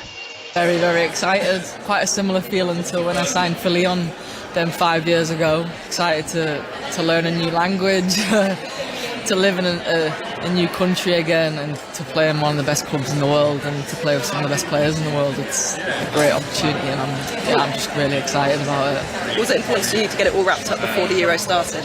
Yeah, definitely. I mean, I did put my agent in a difficult position because she asked me during the season what I'm doing next year, and I said, let me focus on playing, and at the end of the season we'll get it sorted. So then after the FA Cup final, it was like, right, I want to go to Barcelona, let's go to Barcelona. But you have to sort it before the Euros. So yeah, that's left us sorting it last weekend. But there's no other way I would have wanted to do. I love focusing on what I'm doing at the time. Focused on City, finishing that season. Wanted to get it done so then I can fully focus on the Euros and know that I'm sorted. Yeah, look, 2 games left before the Euro starts. What's the squad need to work on in the next couple of weeks? What can you get from it? I think we just need to keep building on the cohesion in the team. I think in our first game in the friendly, there was times where it wasn't as smooth as it could be, but equally, we've had a couple of weeks off and that was us building up. We're not going to see our best game yet. We've got to save that for the Euros. But yeah, just building connection as players, as a team, on the pitch and off the pitch. Especially, we've got a lot of players now who are going into their very first tournament, like a lot of players. So there's a lot of buzz, a lot of excitement. So yeah, making sure just everybody's prepared and everybody knows what's ahead. I was going to say, what's it like being a senior player these days? You're getting on a bit. Yeah, I know. I'm like the 3rd oldest. I told Jill and Ellen that. I'm like, when you go, like, you're leaving me, I'm going to be like the golden oldie. But I love it. Like, I love winding up the younger players, but they push you and you push them, and seeing their excitement on the face when they go to the games, when the squad was announced, it kind of takes you back to your very first selection. As someone who's played in major tournaments abroad, you've played your club football abroad, you've played in sort of major domestic finals abroad, what does it mean to be, for you personally, to be playing a major tournament in England, big stadiums being used? What's that excitement like? Yeah, I think that's excitement that I've never had before. That landmark game at Old Trafford's going to be unbelievable. An experience to play for England in a tournament is unbelievable. That is Lucy Bronze. The Women's Euros, of course, just around the corner, and it is going to be absolutely fantastic. Loads more on the Women's Euros on the Football Daily podcast as well. If you head over to BBC Sounds, it kicks off at 8 o'clock tomorrow night. Here inside the TW Stadium, the Leeds Rhinos players have just retaken the field, and St Helens, I imagine, will very shortly join them. We've got Dave Woods with us, we've got John Keir and Kev Brown as well. Time, Dave, I think the second half is about to start. It feels like we're a couple of minutes away. Yeah. Well, we are about to start, and we've got a late joiner into the conversation. We do. I'm delighted to say that Jodie Cunningham has joined us live on 5 Live Sport. Evening, Jodie. Oh, we can't hear. I tell you what, Jodie. Oh, we've got it. There we go. Sorry, that was our fault. We won't talk about the St Helens Leeds Rhinos game because you put a great effort in there, just couldn't get over the line. But I do want to talk to you about the World Cup, which is just coming up. Yep. I mean, it would take me about 10 minutes to list all of the various roles that you have in ambassadorial capacities, and you're still a player. Yeah. How much does it mean to you, not just to have the tournament, but to have it getting the coverage it's getting and the equal pay? It means the world. It's beyond where I ever thought the women's game would be. So for me, I just want to make sure I take advantage of everything that happens this year. No regrets. Like to have the opportunity to play in a World Cup in the amazing stadiums we will, live on the BBC. Just hopefully inspiring loads of young girls to get involved in the game. The upward trajectory that we're on at the minute is outstanding, and I know it's going to inspire so many young girls to want to be part of this. So I want to do England proud, I want to do the team proud, but also the sport proud, and hopefully help grow it with everything that's going on this year. Great BBC corporate trailing there, Jodie. You can definitely come again. And if your first World Cup was 2013. Yes. If I said to you then, this is where the game will be, it will be on the cusp of this by 2022, what would you have said? I said you're having a bit of a laugh with me there. Would not have believed it one bit, and I think for us to have been able to make that sort of progress in this short space of time is massive. And I think the fact that we had this World Cup on home soil, that they made really big statements around, we're going to have participation fees, we're going to have prize money for the women for the first time. I think it made everybody really look at the women's game and how do we make sure England are in the best place possible to lift a trophy on home soil. So every single element of the women's game's really stepped up, and it's outstanding to see where it's at now. And I'm just really fortunate I'm still around, and it's sort of my generation. I can hang on it and really experience it all. So yeah, I'm just really fortunate. Thank you so much for sprinting up the stairs to talk to us. I'm sure I'll speak to you again soon, but good luck. Thank you. That is the legend Jodie Cunningham, St Helens captain. St Helens Leeds Rhinos in the men's game. The second half has just got underway, Dave. Yep, just underway. Nothing much has happened. Good to hear from Jodie. I mean, the efforts, the sacrifices that the women are making as well is worth mentioning, because they're not getting paid. You know, they're playing as pure amateurs at the moment. You know, and because the World Cup was put off last year, some women have taken the choice of putting off having a family. You know, you don't think about that in the men's game, do you? But because the World Cup was postponed last year, all kinds of big decisions. Anyway, second half underway here. St Helens 16, Leeds 6. Leeds starting with a bit of verve. Big kick downfield. Oh, and it's almost a try. Very nearly. Bentley got on the end of that. The big kick down. Oh, hang on. Referee's going for the video replay. Big kick downfield. The ball was bouncing all over the place. Bentley would have been seeing stars and headlines, the former Saint, as he dived in for that. I don't think he got fingers on it. And then as the ball bounced away, it looks as though it had gone dead before Fossitua got to it. But the referee here, Tom Grant, is going to make absolutely sure, because we're going to the video replay again. Yeah, I think he's looking really to how to restart the game. I don't think there's much doubt that it wasn't a try. But obviously it was an end there that put a bit of pressure on St Helens. Kick it towards the St Helens left-hand side. And it's just... well, it looked from that, as you said, Dave, it's a long way away, that screen, isn't it? Yeah. But it just looks as if it's certainly no try, because he's grounded the ball outside the field of play. And he's put it down, so it'll end up, instead of it being a dropout, it'll be a tap. Yeah. He's unfortunately grabbed the ball, Harry Newman, and put it down before it's touched the over the dead ball line. So he's not only not got the try, he's also stopped himself and his teammate dropout. No try, there's confirmation, and the teams, as Kev says, the team is lining up for a a tap for St Helens, and they get a 7 restart here. Big drive forward in the first instance by Conrad Hurrell, who's going to be, he's a handful, isn't he? Big fella, and they eventually pull him down, but he made about 10 metres after he'd hit the contact. And here's another one, Iggy Parsi. They grab a hold of him, and he's still, you know, there's 3 of them, and he's still pushing them, still moving. It's another 5 or 6 metres after contact. Roby now on this left-hand side. St Helens working their way over the halfway line for the first time with ball in hand in this half. 2 minutes of the second half played, that's all. First time they've had possession. Roby back towards the middle. Wellesby, little leap in the air from Knowles, who gets a short pass away, but Leeds' defence is there in numbers, so Saints again go forward. Is kept to an absolute minimum.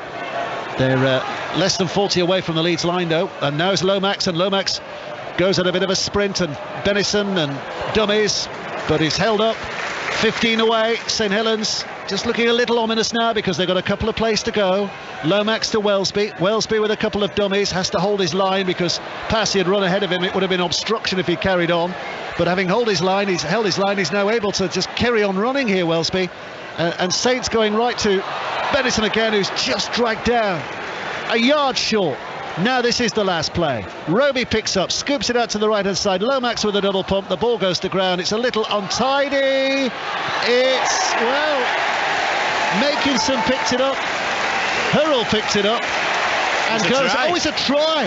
Well, I thought the referee was going to give a knock on there, and then when he saw Hurrell picking it up, that he was going to go, well, hang on, we'll wait for the video replay. But he's actually try, no questions to be asked. None at all, and my word, what a carry that was from Conrad Hurrell.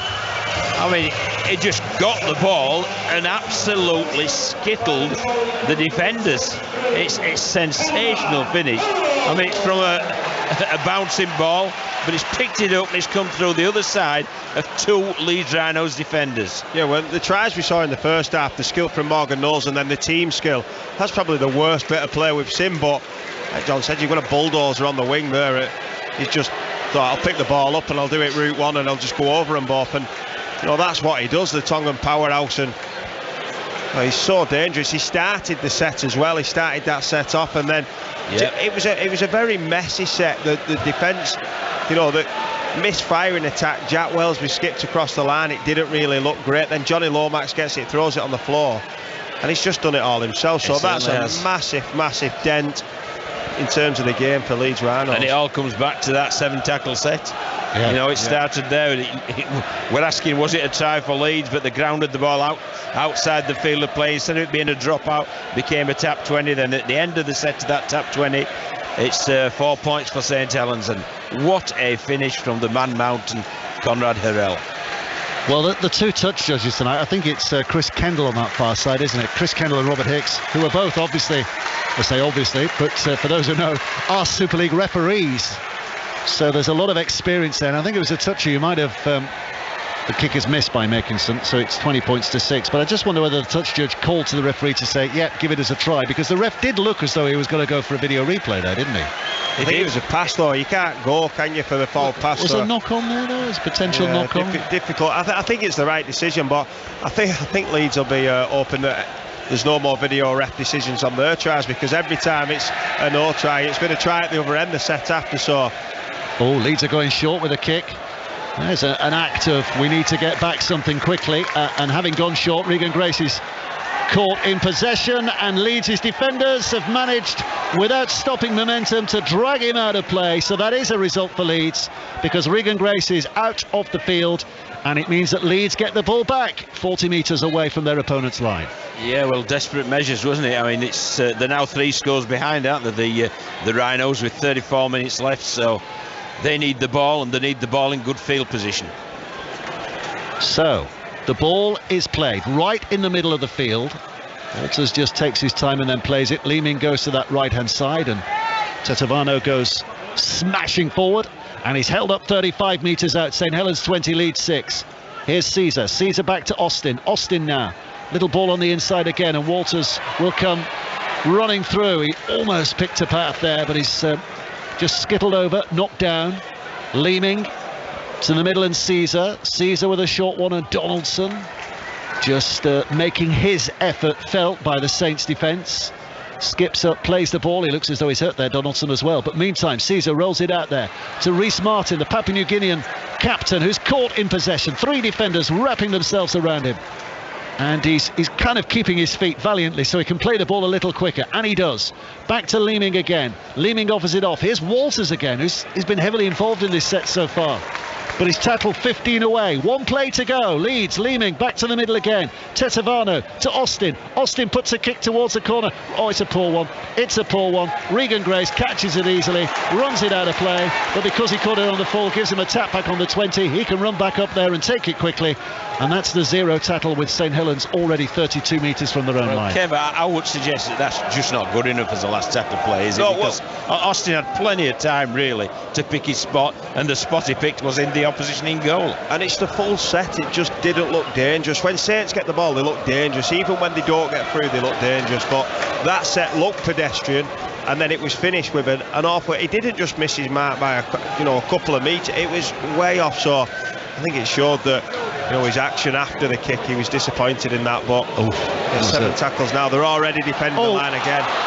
St Helens again making rapid progress. Morgan Knowles, he is held up, he plays the ball though, and St Helens are only 20 metres away. Lomax runs to the right hand side, puts the kick over there, but it's taken by Hanley, but he's nowhere to go. And that's the difference there. Johnny Lomax gets a chance, he's on the front foot, it looks dangerous, but then the execution and composure at the end of it, it's on the money, and there's nothing that Leeds can do about that. That's fantastic play, 100 metres, and now they get the set of 6. That's why they are so hard to beat. I think the two kicks there just demonstrates the difference between the team, Kevin, and that's the fact is St Helens had executed thing absolutely on point, and Leeds, the effort's there, but it's just a little scruffy. Yeah, I mean the kicking skills it's a running game, isn't it? A handling game, but the kicking skills are often overlooked. The ability to drop the ball in the right place, which Lomax did on the right side of the goal line, as opposed to Austin on the wrong side of the goal line, but to do that at full speed. And that's probably Johnny Lomax's worst part about his game, his kicking game. He's very good at everything, and if the one thing he does need to work on, it's his kicking game, because he's unbelievable. Roby's going out of dummy half. Oh, and he's very sorry, Kev, all over you there, but I thought Roby was going to score. Just held up. Lomax throws it left again.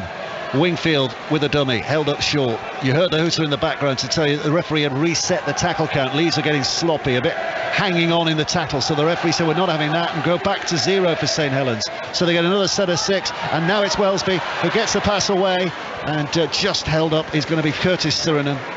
right on the line. Great scrambling defence, though, isn't it? Which is a point we've made before, that they really are working hard. They're demonstrating a lot of energy with their online defence. It's another wave of St Helens attack. Leeds' sea walls have been battered here as wave upon wave comes crashing on them. Lomax with a dummy. That was high. Yeah, referee gives a penalty. It was either take him high or concede the try there from Leeds' point of view. Yeah, and that's because he's got so much variation. He goes at the line, he shows on the inside, shows on his outside, then takes Cruz leaving on, and the flailing arm just catches him in the face. But Johnny Lomax to defend against, because of that variation, makes it so difficult to keep not only him, his teammates as well out. What's the worst injury? Oh, well, we'll hold that for a minute, because St Helens come again here with a tap restart from the penalty. Parsi with a settler, just drives it in, gives them central field position so they can work to the right or the left. They go right, Lomax, it's a difficult ball.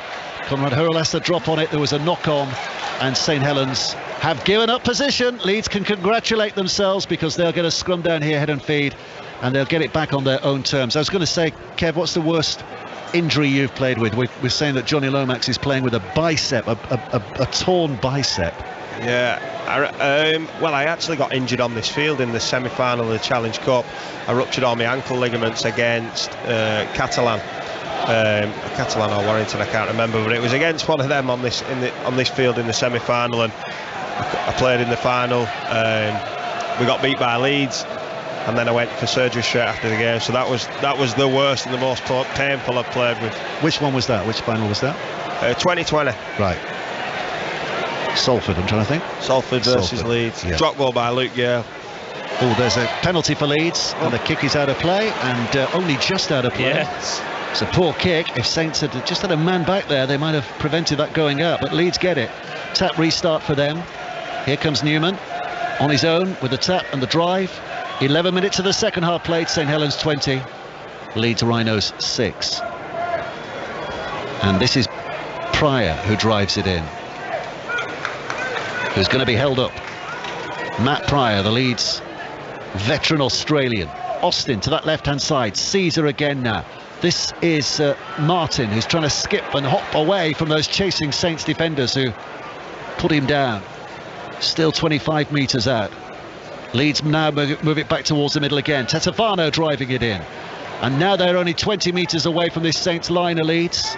But there's one thing being that close. There's another thing about having the wile and the craft to open up this Saints defence. It's all looking a little unthreatening at the moment, even when it comes to Harry Newman. He's flattened. I don't think they made any advancement there, Leeds, in that particular tackle.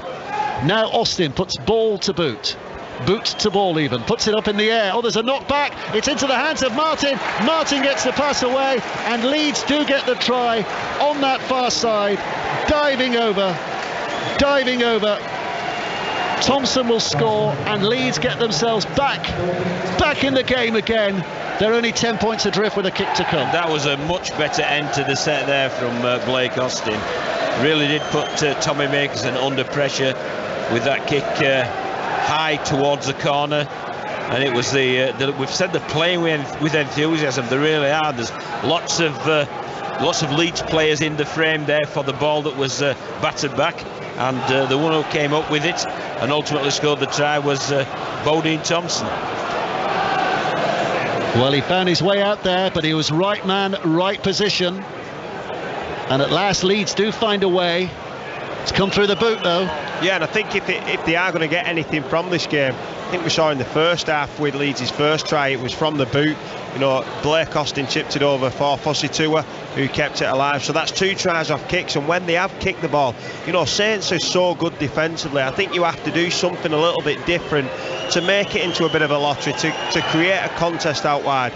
So if they can keep going back there, I'd like to see them go more at this wing, to be honest, Dave. Yeah. Fossey-Tua on Regan Grace, if they can put them kicks on the money, then Fossey-Tua, you back him.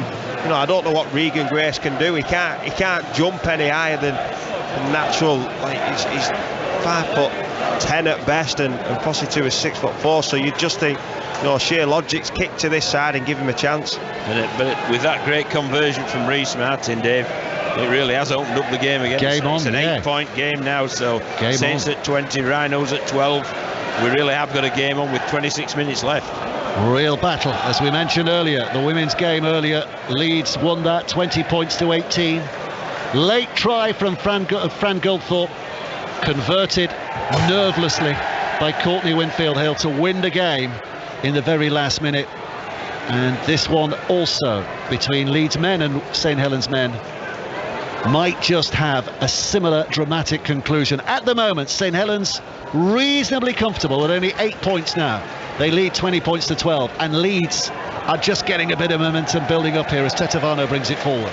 This looks much better. You don't normally see St Helens going backwards, and every one of these tackles, there's either been a tackle bust or they've won the floor. So that's a great set. If they can come up with a good kick off the back of it, which they do through Leeming, that's a great set by Leeds. Leeming puts the kick out of dummy half. It bounces and scrambles towards the goal line. It's picked up by Regan Grace. He's now 10 yards away, now 20 yards away. Those limbs of his that can bounce and suddenly inject lightning pace, but he's stopped by the advancing Leeds. Oh my word, Tetevano has just come in and absolutely, utterly smashed the man coming towards him. Was that Walter? Who was that he's just hit? Ben Davis. Ben Davis? Yeah. Wow. Absolutely smashed him. Now it's Lomax on that right-hand side. Was he taken high? Saints players are claiming it. Referee says play on. Lomax plays the ball right on the halfway line. Shifted towards the middle. Lees, and another Tetevano hit.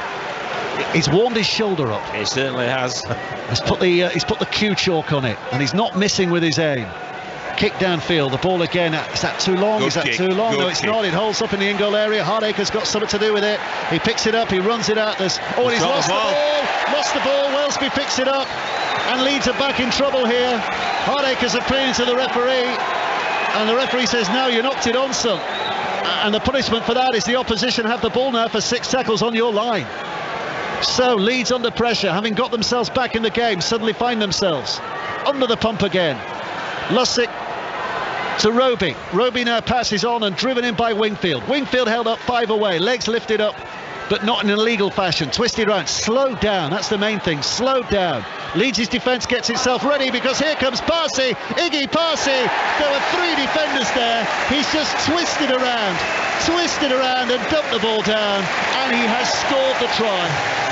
And St Helens respond in an instant, just with muscular determination.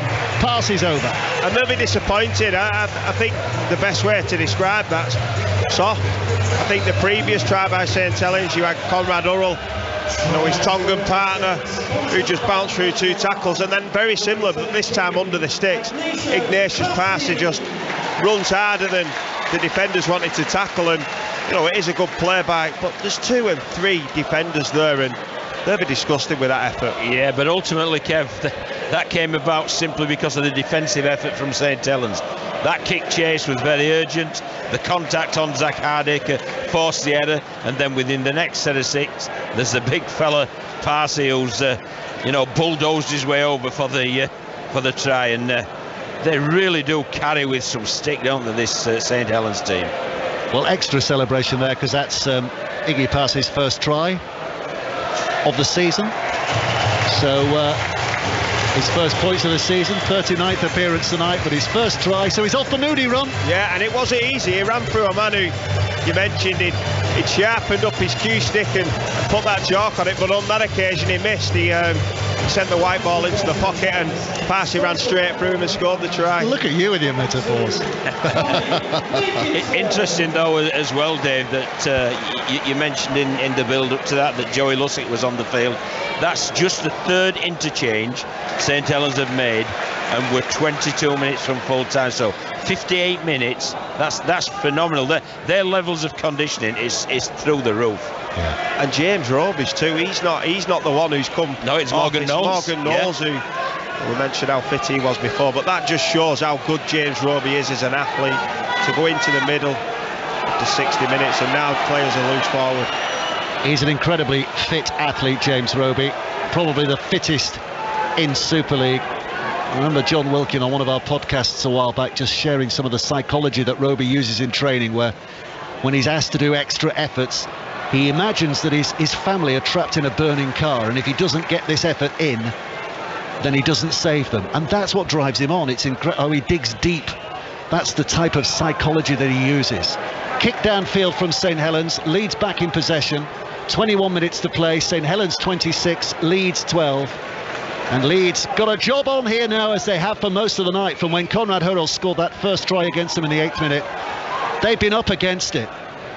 They've not lost the contest, but they are certainly a long way behind at the moment, aren't they? They are, and it looked with that try, it looked as if they'd clawed their way back into the game, didn't it? But what does St Helens do straight away? They're just absolutely knock the wind out of the sails. Jared O'Connor drives it in. His dad Terry, former player of course, is watching on tonight. And St Helens are just not easing up in their defensive efforts here. Leeds are finding every yard so hard to buy. Hardacre just puts it up in the air, doesn't go a long way forward. Fusitua knocks it back, ball bounces around, leaning opposite onto Austin. Austin comes running through, pass is there to stop him. I think he might have hurt himself there. He certainly hurt Austin. The two of them are not in the best shape after that collision. But the upshot is that St Helens get the ball back, because that was the 6th tackle. Parsi comes off the field immediately. I think he might have been due. And he gets it. Look at that. Applause here for Iggy Parsi as he comes off. St Helens fans love his effort. And he walks off. He looks like a man who's given everything. But we'll see him back at some point. He'll just take a couple of gulps of oxygen and sit down for a couple of minutes, and then he'll be back on for the closing of the game. 20 minutes to go. St Helens 26, Leeds Rhinos 12. And it's such a luxury that Christian Wolf's got, because he's got such a fit and athletic pack that he can bring a front rower on fresh after 60 minutes. But you go back to Leeds there again, it's another poor end to the set.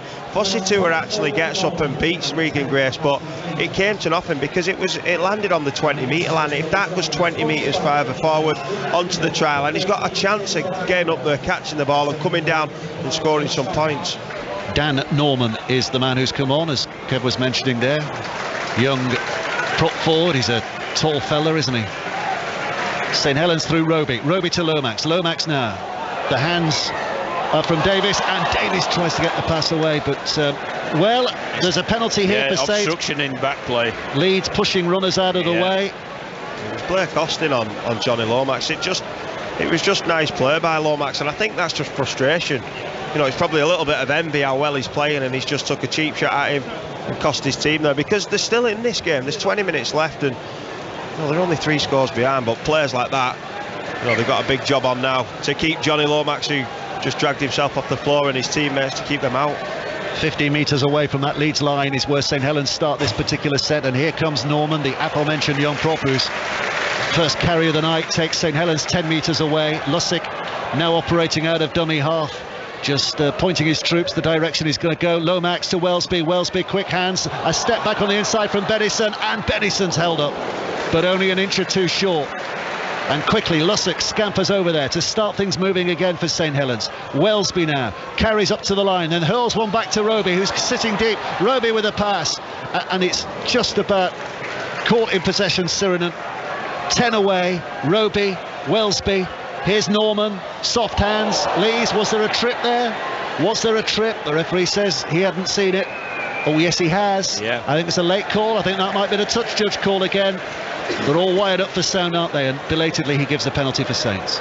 But again, they're just building pressure on themselves, the Leeds. This will be the 3rd set on the bounce that St Helens have had the ball really on the Leeds line, and they'll be lucky to survive this, Kevin. Yeah, the way Jack Welsby's playing, everything he touches at the minute is clinical. He's threatening. If he runs the ball, he makes breaks. I think they're actually checking this to see if it could be more than just a penalty. Oh, well, Bodine Thompson's leg. Oh yeah, here we come. Yellow card for Bodine Thompson. So he's off.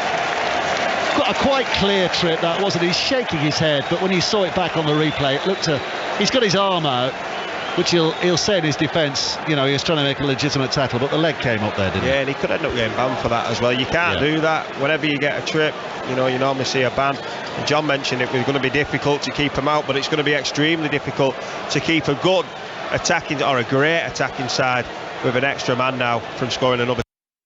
Once upon a time, a trip was an automatic sending off, wasn't it? But clearly they've lightened up on that. Lussick, now Norman, and St Helens come again. So with that penalty, they've taken the tap, and Norman drives it in, and he's underneath the crossbar, but not quite the right side of it from Saints' point of view. So he gets up and plays it, and Lomax to Welsby. Welsby delays the pass. Here comes back on the middle, Sirinen dragged down. Lussick, again, arm pointed to his right-hand side. Throws the ball there as well. Saints hurling themselves again. But Matty Lees is going to be held up. So he has to go back 10 metres. He was over the try line, the goal line, but he couldn't get that ball down, so he has to go back 10 metres and play the ball again. Lussick now. Here's Welsby. Welsby back to Lomax. Lomax with a step. Almost through.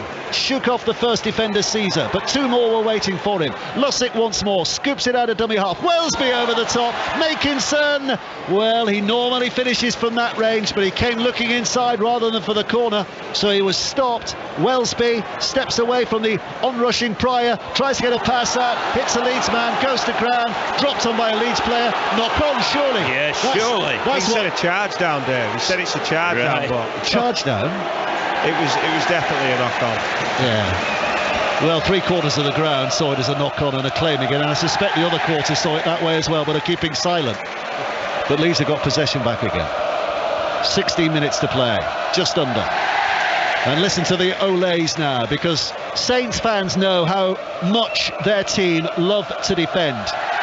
If anything, they're running above average tonight in terms of points conceded. 12 points Leeds have scored. On average, teams don't score that many.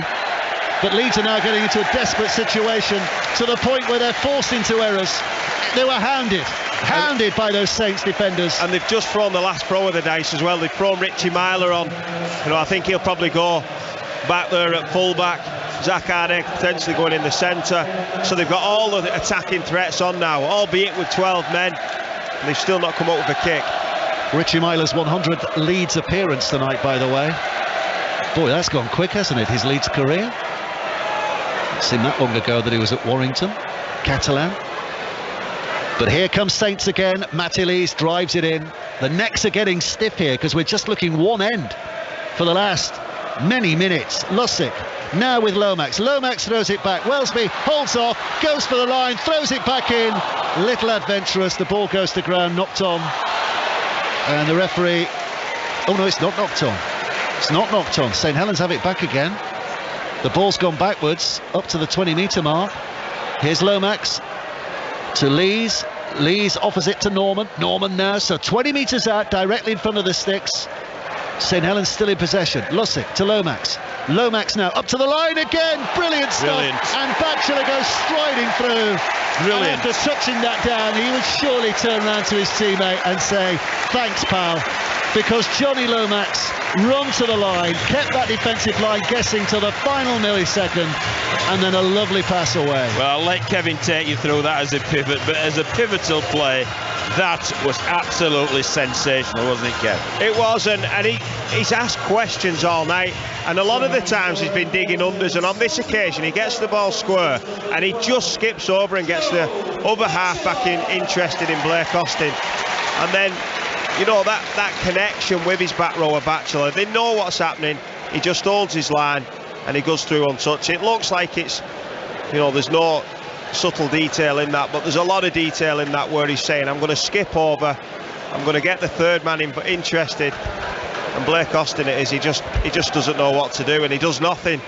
And that's why Johnny Lomax, for me, has to play in the World Cup, has to play for England. If we're a chance of winning it, it's got to be a focal point around him, and I'd probably stick Jack Welsby at the side of him, John. Well, he's got to be one half, that is for certain. And I'll tell you, James Roby should be the 9.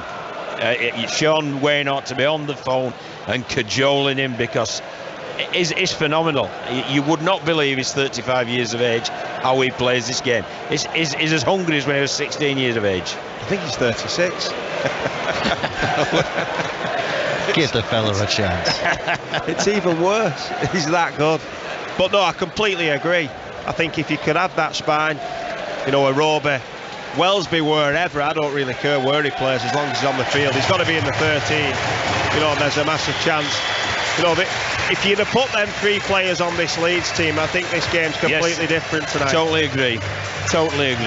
Interesting you say Welsby at 6, because the other growing kind of pressure was Lewis Dodd, Lomax and Lewis Dodd, because he is the St Helens halfback normally, but he's injured at the moment.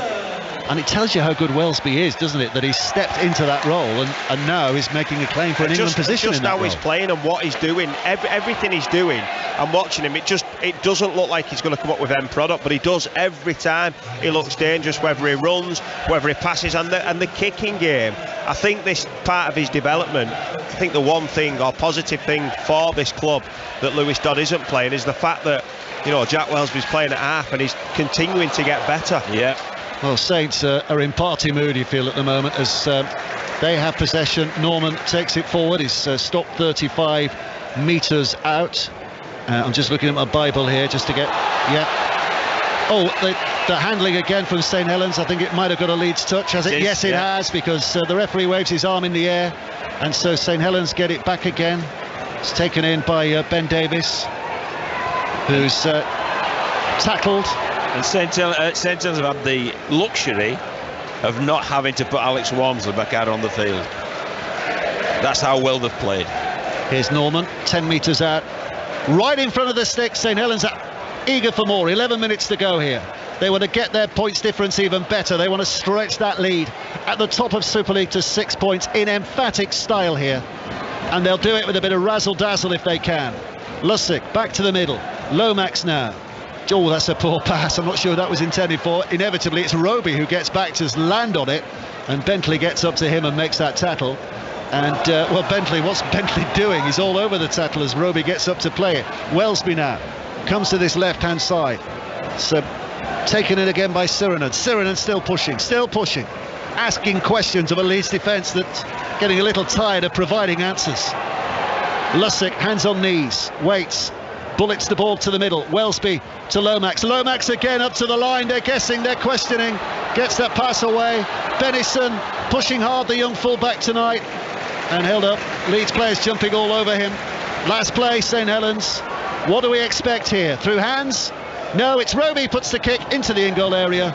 It was dived at from deep by Hardacre, I think, who's put it out of play, and it's a drop out underneath the sticks. And when you say what do we expect here through hands, I think that's where Leeds are struggling as well. There's so much, you know, there's a variation in kicking game. It can go left, it can go right, but then James Roby is so clinical when he puts his kick, and he's so composed in them situations too.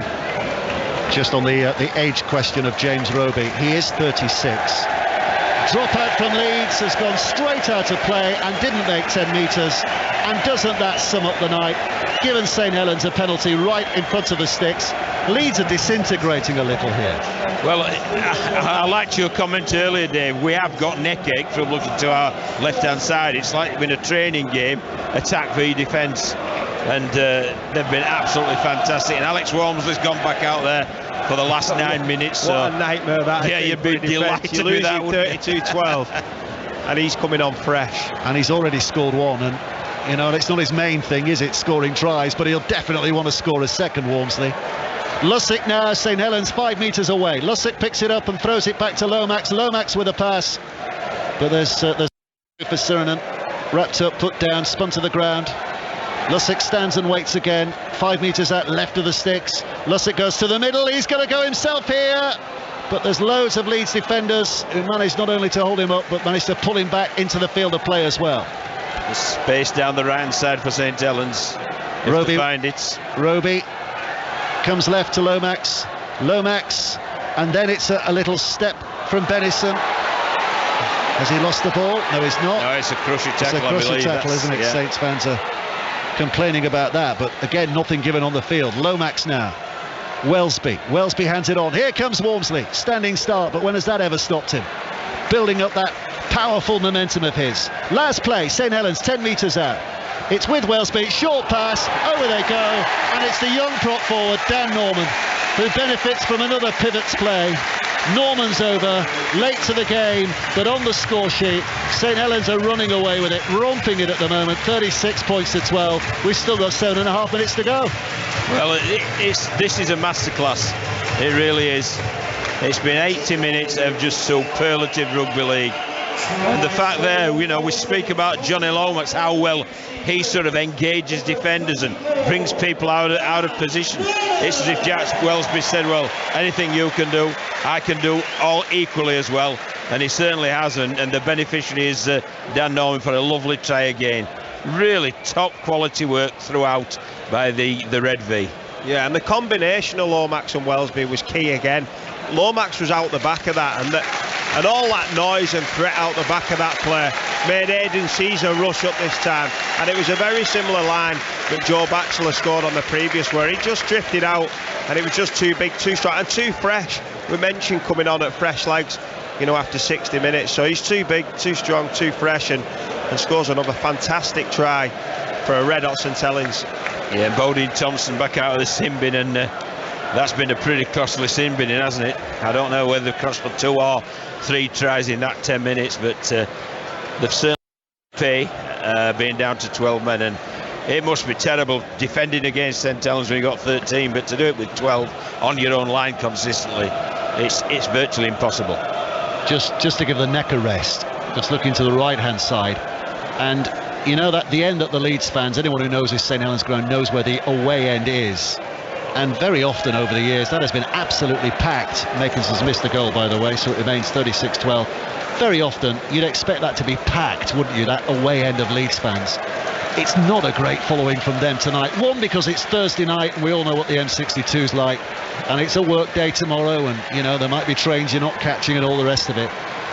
But the other reflection is that they're not following their team at the moment because they're not expecting too much from their team. How far back have Leeds gone tonight from that recent improvement under Rowan Smith? Well, it's 2 poor performances on the bounce. They got well beaten at Huddersfield, but they've been demoralised. I think you mentioned it before that it could be, one-sided, and it has been one-sided after the first 15 or 20 minutes or so. I think when the no try was given from Sam Walters and they scored, that's it for Leeds, and I think that's probably the resilience, is one area that Rowan Smith really needs to look at, because when you are inconsistent, I think sometimes it can be mental, because if you can perform and show it on one occasion, why can't you do it more often? Lussick out of dummy half. St Helens are coming again here. Welsby carries with attitude and authority, belying his 21 years of age.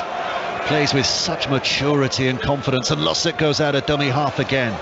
Takes it beyond the 30. St Helens are hungry for more. They're not a team that, to use Kevin's snooker analogy earlier, put the cue in the rack. They just keep pushing and pushing. Lomax puts it high in the air. Where's this coming down? It's a St Helens hand that gets to it first, knocks it back. Picked up by Benison, and he flicks it out, and inevitably it lands in the hands of Lomax. He pops one over the top. Hurrell knocks it backwards and then picks it up off the bounce. Goes searching for more. Oh, it's a chip and a chase, but he's flattened. Absolutely flattened by Tetevano. He's off. Zane Tetevano is not going to be staying on the field. St Helens are trying to put their own retribution in here. Where's James Bentley? Yeah, it's surrounded by about 6 St Helens players. Zane Tetevano is not going to be on the field at the end of the game. That's at the very least a yellow card. I didn't think it was that bad. Did you not? I thought it was a bit late, but there was a few. You suffered a few of those down the years. Yeah. A bit late. No, I think it's 2 people running the same direction. And it's shocking. It's a bad one. It's a shocker, Kevin. It's a bad one, Kevin. It's shocking. Get him off. We've just seen the replay. I think he'll be able to have an early shower without a shadow of doubt. You say it's not late. If he's still had the ball in his hand, that's a shocker. He shouldn't be getting sent off. He should be getting sent to prison for that. That's a shocker. There'll be 4 to 6 weeks for that, Kev, I believe. 4 to 6 or 4 to 6? And he's got a bit of previous too, Dave Tetevano, so... He was high, there was shoulder, his feet were off the ground. You'd need a good defence barrister to get you a reasonable... There ain't a defence barrister available. I think he'd defend that. Robert mistaken identity on that one if he's going to get away with it. Robert Hicks is on the field, the card's coming out. It's going to be a red. It's going to be a red, surely. Yes, of course it is. Of course it is. Red card shown. Zane Tetevano walks off. Rather sums up Leeds' evening. Ends in disgrace from Tetevano's point of view. It ends with Leeds down on their knees. And St Helens are going to win with a canter. and they're going to win with an extra man on the field as well. Well. And that's been another thing that's plagued Leeds season, isn't it? The suspensions that they've had. But the more you watch that, the worse it becomes. And he's probably so lucky that he can cop one, can't he? Yeah, Conrad Hurrell. Very much so. Yeah. On anyone else, I don't think they get. If it had been a smaller guy. Yeah. Yep. Well, we're back to John Keir's playing days. I think even in those playing days, that would have been a sending off. St Helens with the extra man get the penalty. They take the tap. They go again. Batchelor now, who's scored a try. He's been a try scorer in this game. Has he? Looking at my notes. Yes, he has. Yes, he has, yeah. Yes, he has, from the Lomax pass, of course. 20 metres out. St Helens back with Lomax again. Into the middle. Matty Lees will take them on and pushes hard and put down. Right in front of the sticks. Gets up, plays the ball, and it comes to that right-hand side. Lomax with the pass. Wellesby tries to squeeze between the gap of a couple of defenders. Can't do so. Stopped. Thwarted. A yard away. Lussick. It's with Lomax. Lomax's short pass. Norman spilt it. Leeds get it back. And out off the back comes running Sam Walters. And he's tackled 20 metres from his own line. 3 minutes to go. St Helens 36, Leeds 12. Young Sam Walters, he's one man I think who's really stood up tonight. I agree, Kev. Come back from injury and done a couple of really good runs and showed up well. So Leeds just trying to get it forward again here. That poor Leeds following tonight hasn't diminished by many. I noticed after the last try there was about 5 or 6 that left, but the vast majority have stayed. And there's a drop by Aletsky, and it's a race towards the line here. Wingfield just dragged down. Well, that's good spirit from Aletsky, but the defensive line is still in tatters at the minute. Wormsley pushes away one, and as his shorts tugged at from behind. And down he goes, but it's offside. Yeah, but they were offside. Leeds, they had to be offside there, else it would have been a walk-in down this left-hand side for St Helens. 36 points to 12. Not that. Oh, that's going to be a card. That's ridiculous from Bentley. Absolutely ridiculous. He's spent more time in the bad boys' closet this season, more time suspended than he has on the field, and it's that kind of mentality. He knows what he's done. You can see what he's done. The penalty had gone St Helens' way, and he just walked up and knocked the ball down out of the hands of it was just the Saints players. It was ridiculous. You're almost asking him to send you off. Yeah. And especially after your coach has said, make sure you keep your head. That's just a lack of respect for his teammates, his club, and when you. And Saints have scored again. Is it Wormsley? It is, yeah. Alex straight Wormsley. from the tap. I was looking down at my notes to write down about Bentley and looked up, and Wormsley's over the line and celebrating. And well, there's Harry Newman is going off on one here, jumping up and down, complaining to the referee. He needs to calm down, otherwise he'll be yellow carded.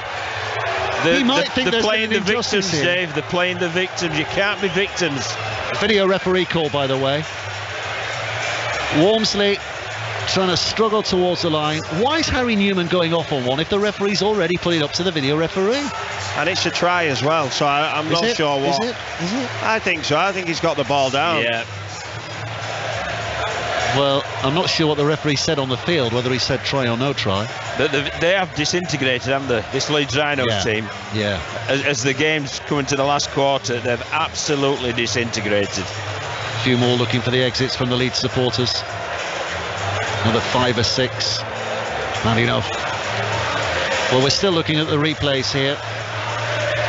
Whether Wormsley scored or not. His second try of the night, if he has got over. Referee. They're a good team, aren't they? The St Helens team are a good team. You show them a sign of weakness and they'll absolutely knock the wall down. They really will. Well, here we go. Here we go. Referee's decision pending, and it is a try. Wormsley gets his second. St Helens are up to 40 points. It's a night that Leeds will want to pack up and forget about. They're probably their biggest nightmare here since, remember on the comedy night comic relief night when they all turned up and they dyed their hair Yes, pink? all blonde, weren't they? They all pink and blonde hair, Yeah. and they turned up and they got absolutely battered that night, didn't they? And you got the impression that they clearly turned up with the wrong Well, I don't think approach. there's anything wrong with the effort and application initially, but they have absolutely disintegrated as the second half's gone on. And I think you can trace a lot back, John, to the start of the game when they might not conceded too many points early on, but the amount of energy that they expended for dropping the ball and being ill-disciplined, these are the sort of results you get. Tommy Makinson settling himself down. He's not had the best of nights with the boot. Didn't need to, but he has kicked that one and puts a little bit of icing on a cake that will see St Helens rack up their 11th successive victory against the Leeds Rhinos. They've been dominant against this Leeds team in the last couple of years. Tonight, dominant doesn't even touch it. Leeds have disintegrated in the late stages. St Helens have just retained that intense level of professionalism that has been the hallmark of their season. They are going 6 points clear at the top of the Super League table, and you'd have to think that Leeds' hopes, oh, there we go, the restart from Leeds, from Cruz leaving, he's put it out of play before the 10-metre mark. Another penalty for Saints, back on the halfway line. I'm not sure why you do that with 30 seconds left. You're losing 42-12, you've no chance of winning the game. Put it in the corner and actually show that you want to do some defending. Yeah, that's the one. Because as it looks at the minute, they don't want to defend, do they? Last 10 seconds, you can hear the countdown in the background because we can see it on the big screen. Lomax now, last play for St Helens. They're desperate for another one here. They're not going to get it because the tackle comes in on Norman. The hooter sounds, the referee blows his whistle, arm in the air, confirms that victory. St Helens, by a margin, by a million miles, have beaten Leeds Rhinos by 42 points to 12. Well, what a performance, wasn't it? Absolutely outstanding from St Helens. Disciplined, ruthless, intense, all the favourable adjectives you can use for that. Leeds initially, they set off, they showed loads of heart, they looked putting loads of effort in, but there'll be a great concern for coach Rowan Smith and how the discipline just went and how they as a team just disintegrated, Kevin. Yeah, I think it was just pure frustration at the end that whatever they tried to do just didn't work. So it turned back to what they were at the start of the year. They went ill-disciplined, they dropped the ball, they were chancing around too much, the kicking game was poor, and then defensively, the way they collapsed, it's a real worry. Well, Johnny Lomax is going to come across and join us here. A masterclass from him tonight. He's down on the field, just taking off the skull cap and putting on the headphones. Johnny, just shaking hands with Zach Hardacre there. Johnny, congratulations. Wow, another wonderful St Helens performance tonight. Yeah, good win, definitely. You know, I think Leeds came to play today, there's no doubt about that.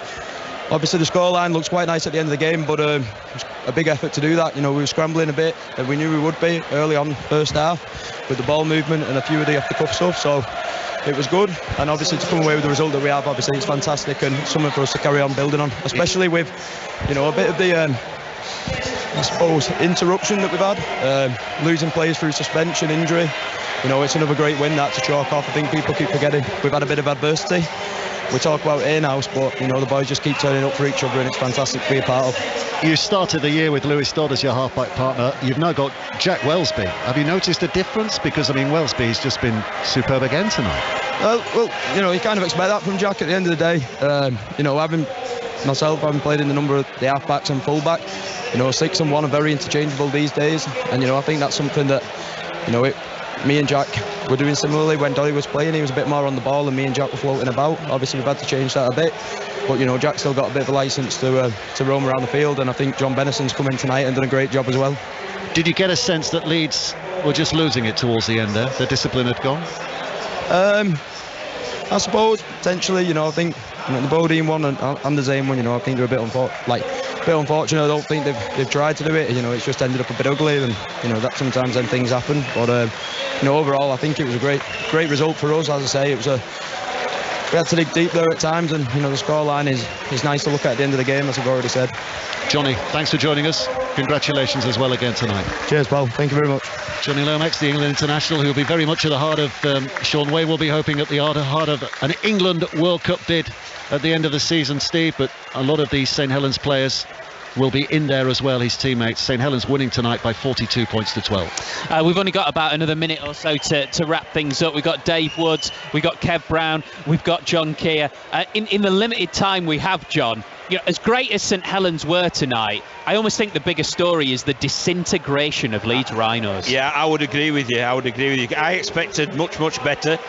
I thought they'd see this as a test of their regeneration, their rebirth, and if it was, they've come up very short indeed. So I would agree with you totally. That to me is the big story from tonight. Kev, what I absolutely love is when you work with a pundit who calls something and admits they might have got it wrong. I absolutely love where you were like, I'm not sure if he was that oh, that's awful. Yeah, and it was, and that just probably summed their night up. At the end, just frustration. And I think the collapse defensively, the manner in which they conceded the tries in the second half, as opposed to the first. Saints had to work for the tries in the first half. In the second, they were dive overs and missed tackles. Great stuff, guys. Thank you very much. We've been live at the TW Stadium with Kevin Brown, John Keir and Dave Woods on a fantastic night for St Helens, who've beaten Leeds Rhinos 42-12. At 10:30, Nick Bright is sitting in for Colin Murray. It's mixtape night. I think we're alone now. Tiffany, 34 years now. He wants songs on the theme of being by yourself or being lonely. Cricket first after the news with Richard Foster.